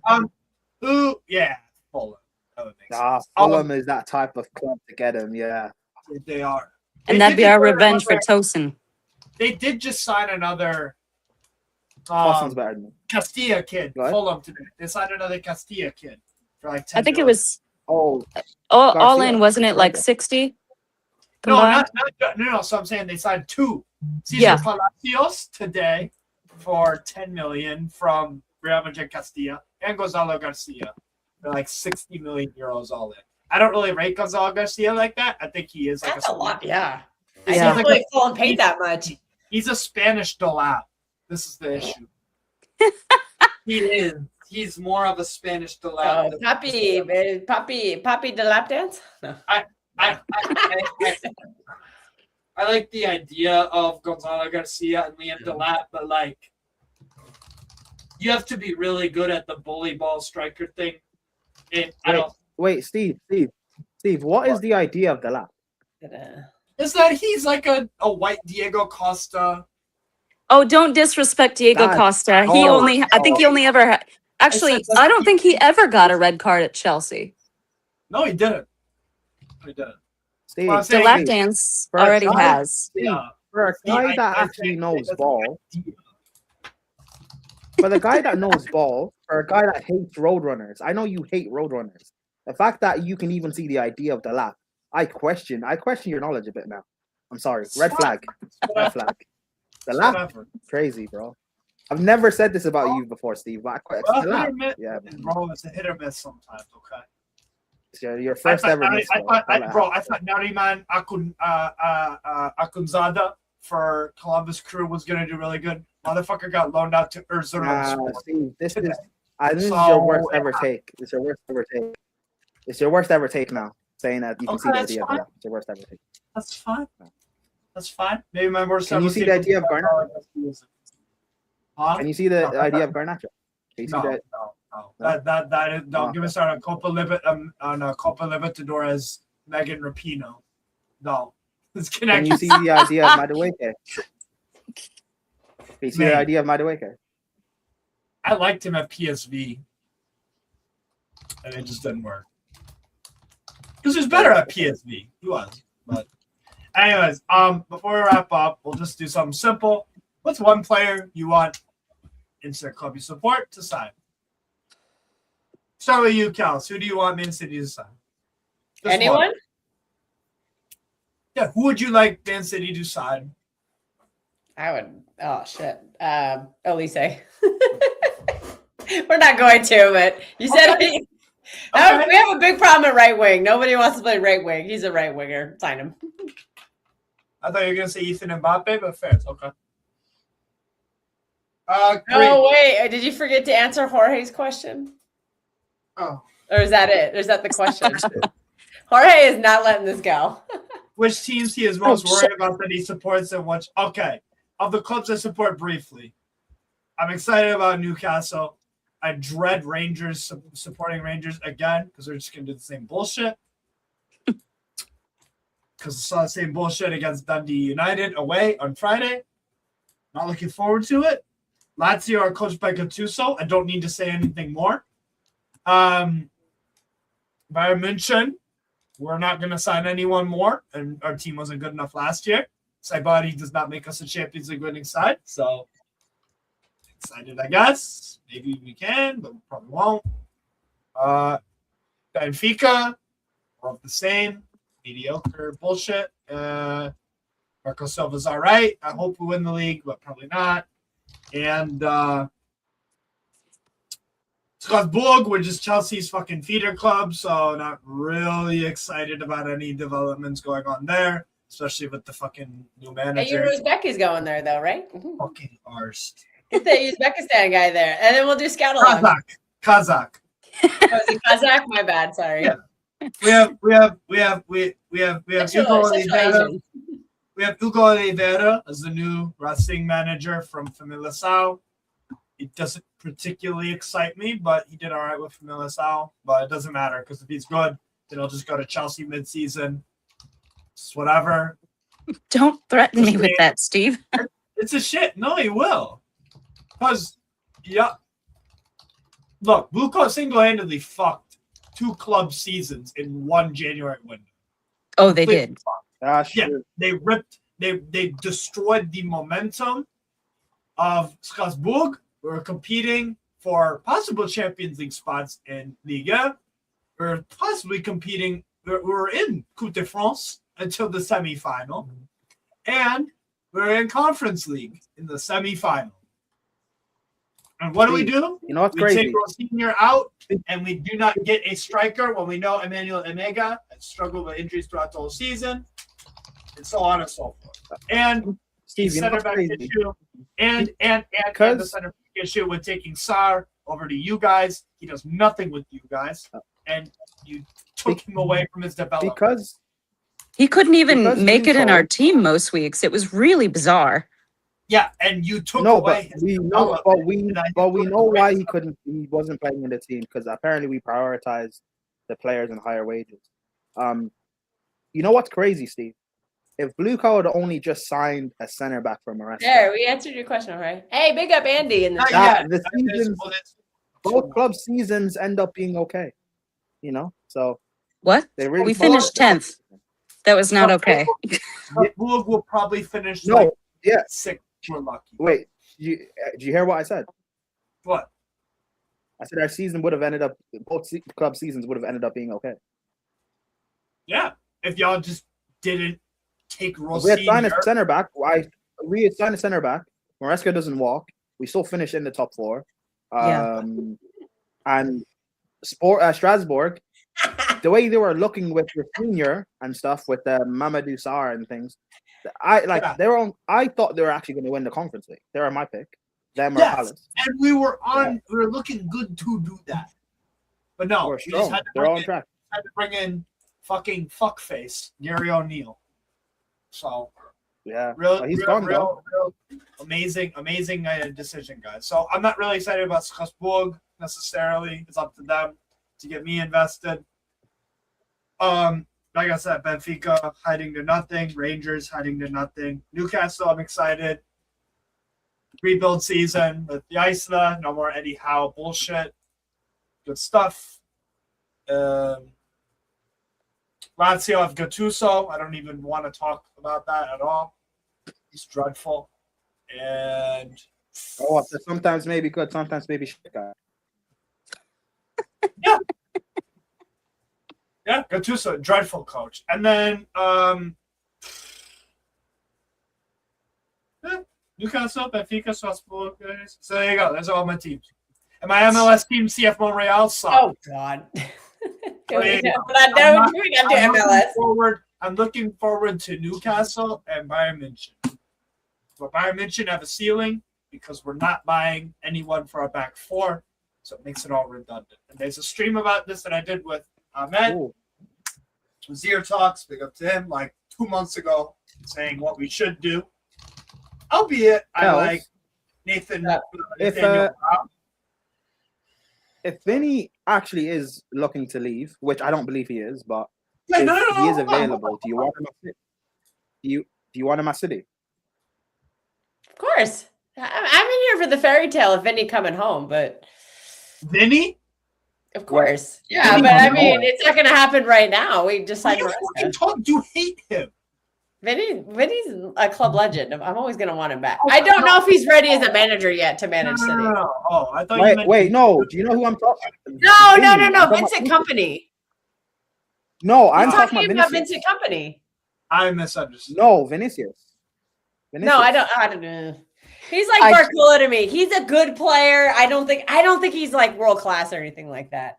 And the wages he's going to make and the fee he's going to cost. Not another left winger. No. Yeah, okay, fine. He's better than Doku and Savinho, but like, okay. Is it enough of an upgrade to warrant spending that amount of money on him and prioritizing ego? You need a right winger. It's not about enough, but it's not about the upgrade on Doku. Put Doku on the right because Semenyo's trash. And then play Vinny on the left. Looked very good on the left. I know it's a preseason game, but I think he looked good on the left. Because he's a left winger. Yeah, but Semenyo is a left winger, but he's not good enough to start over Doku or Vinny. So I think he outscored Vinny last year. Yes. Yeah, when Vinny was he outscored Vinny last year, and that was playing half his games for Bournemouth. And Andy, just to answer your question very quick, would I be happy if Bruno Guimaraes stayed in squad stayed as is? No, because we need center backs. What happened to the Swiss Silver Fox? Is he gone? He got injured again. Oh. Botman is just a walking hospital bed. He's fit. I do that. He's crocked. Hey, Steve, give Alex Murphy a chance. And you know what? Isla actually might. And Rory Finneran as well, the other Irish youth that we have in the academy. Very good. Yeah. Very good. Technically proficient. Has your preseason started yet? Huh? Yeah, it has. Started yet, right? That's how Eddie Howe left. Cool. Can you let me know if Alex Murphy or Finneran play? Let me know. Yeah. Because I want to watch. What game did I do yesterday? Oh yeah, it was the AZ game. Troy Parrott came on. I think you were busy yesterday. Oh, Parrott is being linked with a move away. Andy, bro, do you know there's a lot of clubs? There's a lot of clubs that want Troy Parrott. He's being linked with a move away. I think I like what Parrott's about. I like what Parrott's about, man. I really do. Ajax won him. He was linked to back to Spurs. No, don't go to Ajax. Everton. Don't go to Ajax. No, he should not. Where do you think he should go? If he's going to do the Eredivisie, PSV. Go to PSV. Easy. Then they can find himself Pepe to Fulham, which he's been wanting to do. Parrott should go to PSV, or I think Atleti wouldn't be too bad of an idea. Atletico Madrid or Newcastle. I'll take him. If we sold Osula, I'd love that. I'm cool with that. But anyways, Bree, one player in Chelsea you want Chelsea to sign. Well, it should hit close to home because mine is Lewis Hall. Oh. Wait, so you don't want but you just said Pep Chavarria, right? No. You haven't said Chavarria yet? I feel like It's I not should official just be yet. realistic now, but I decided to dream high. But that is pretty high. We actually apparently did approach him at some point during the window, and Lewis Hall is not at all interested in coming home. You mean coming Yeah, home? he wants to stay in. He came from our academy, that's why. Yeah, but his He wants to home stay in is the north. Newcastle because he's Yeah. in Jordan. But his home for football is. Yep. Okay, fair. So you would like Lewis Hall. Do you think he goes to Man United or no? I don't think so. Because I hope not. I don't think. Man United have been cheap ass motherfuckers this window. That's a fact. They've been cheap. Andy says stay away from Hall. He can't take another breakup. Yeah, let me and Andy have some. I should say somebody more realistic for my pick, shouldn't I? Okay, then go on. I would say. Oh, I couldn't think of anyone more fun. So I mean, Elise fills a massive hole, so that was Erling kind of, Haaland. But I know it's not going to happen. I Ethan know Mbappe. it's not going to happen, and so it's just a pie in the sky. Ethan Mbappe. Yeah, Ethan. I would sign Ethan Mbappe. I mean, I'll say, I want to sign Bouaddi, but I think that's going to happen. But obviously it's not confirmed, but it sounds like it's going to happen. But yeah, fine. I'll say Ethan Mbappe. Very young potential. He's a baller. I like him. I saw him a couple times for because randomly watching Lille, so we saw Bouaddi, and we saw Ethan Mbappe. He's fucking electric, man. Seriously. So much fun. Anyway, my pick is the best pick out of all of your picks here. Bring me Wharton. All right, cool. Fair. One last note before we log off. I don't think Seismic's in the chat anymore, but just in case he is, or for anybody else, future reference. The second channel is called True City Fan Extra. It's the second channel. We do a lot of watch-alongs on there that are not like our Premier League teams. Sometimes we'll do Premier League watch-alongs, but we're not. I guess sometimes we do Newcastle watch-alongs. We don't do City watch-alongs on there. We primarily do non-Premier League watch-alongs on there. Like we did all our World Cup streams. We're going to do a ton of League on there. We're going to do La Liga, Eredivisie, Serie A, Bundesliga. There's just going to be a ton of that stuff. That is where the League podcast will be. And if League podcast works out, we do have ideas of possibly trying it for other leagues too. Maybe not a weekly show, but maybe as case by case basis. But if we are trying to get that channel up to 150 subscribers, so if anybody is not subscribed, please subscribe. Please come support us. See, Steve has already made. Look at these watch lists: MLS, Bundesliga, Premier League. So yeah, he does. I guess he is putting his putting some of the Newcastle ones on there. And we'll do more. We'll probably do the big games on there too. We'll do We'll probably do that kind of stuff. So Borussia Dortmund, Bayern in the Super Cup. Portuguese League, Eredivisie. And then you'll get something random from Steve. Like last year, he did a watch along for the Tahitian League. Georgian. So you'll get something random throughout the year. See, there's our Liga podcast. We'll. So that's going to be more of our general football type thing, and we're real excited. We want to get more people from all the different fan bases involved, and we're really happy that you're on the stream. I know a lot of the Newcastle people are here because of Steve's channel, so we're just trying to keep growing the whole community. We want a city community, and then we want a football community. So that's the whole point of the second channel is. So please subscribe. Question. No. Yes. Question. So we're not going to have an Electricity League podcast. Trade League? Ireland. Oh, Ireland. Yeah, we can. Yeah, let's talk about it. Let's talk about it. I mean, it's Patrick's channel. Patrick is Irish. You're not going to represent, no? That's a good idea. I'll pass that on. Yeah, well, we'll see. I've never watched the Irish League, so I cannot. I don't know how I would do on that one. That could be a Steven Prime podcast. I'm kind of joking because none of you guys watch it. bar me. So I've I never. No, I don't even know any of the teams. Like Shamrock Neither do Rovers. I. Not even. I could be wrong. See, I don't even Shamrock know. Rovers. yeah, Hey, yeah. maybe she knows something. Is it Tranmere Rovers? Is that something different? Tranmere Rovers is English. No, Tranmere is English. Okay. And we don't need a. See, yeah, I don't know. Shamrock, Cal, Shamrock Rovers actually wins league titles, unlike Chelsea. Oh, Anyways, and I need to do my signing for Newcastle. oh, sorry. I thought we were done. I apologize for cutting you off. No, that's fun. My dream signing for Newcastle is a right winger. It is Ethan Mbappe.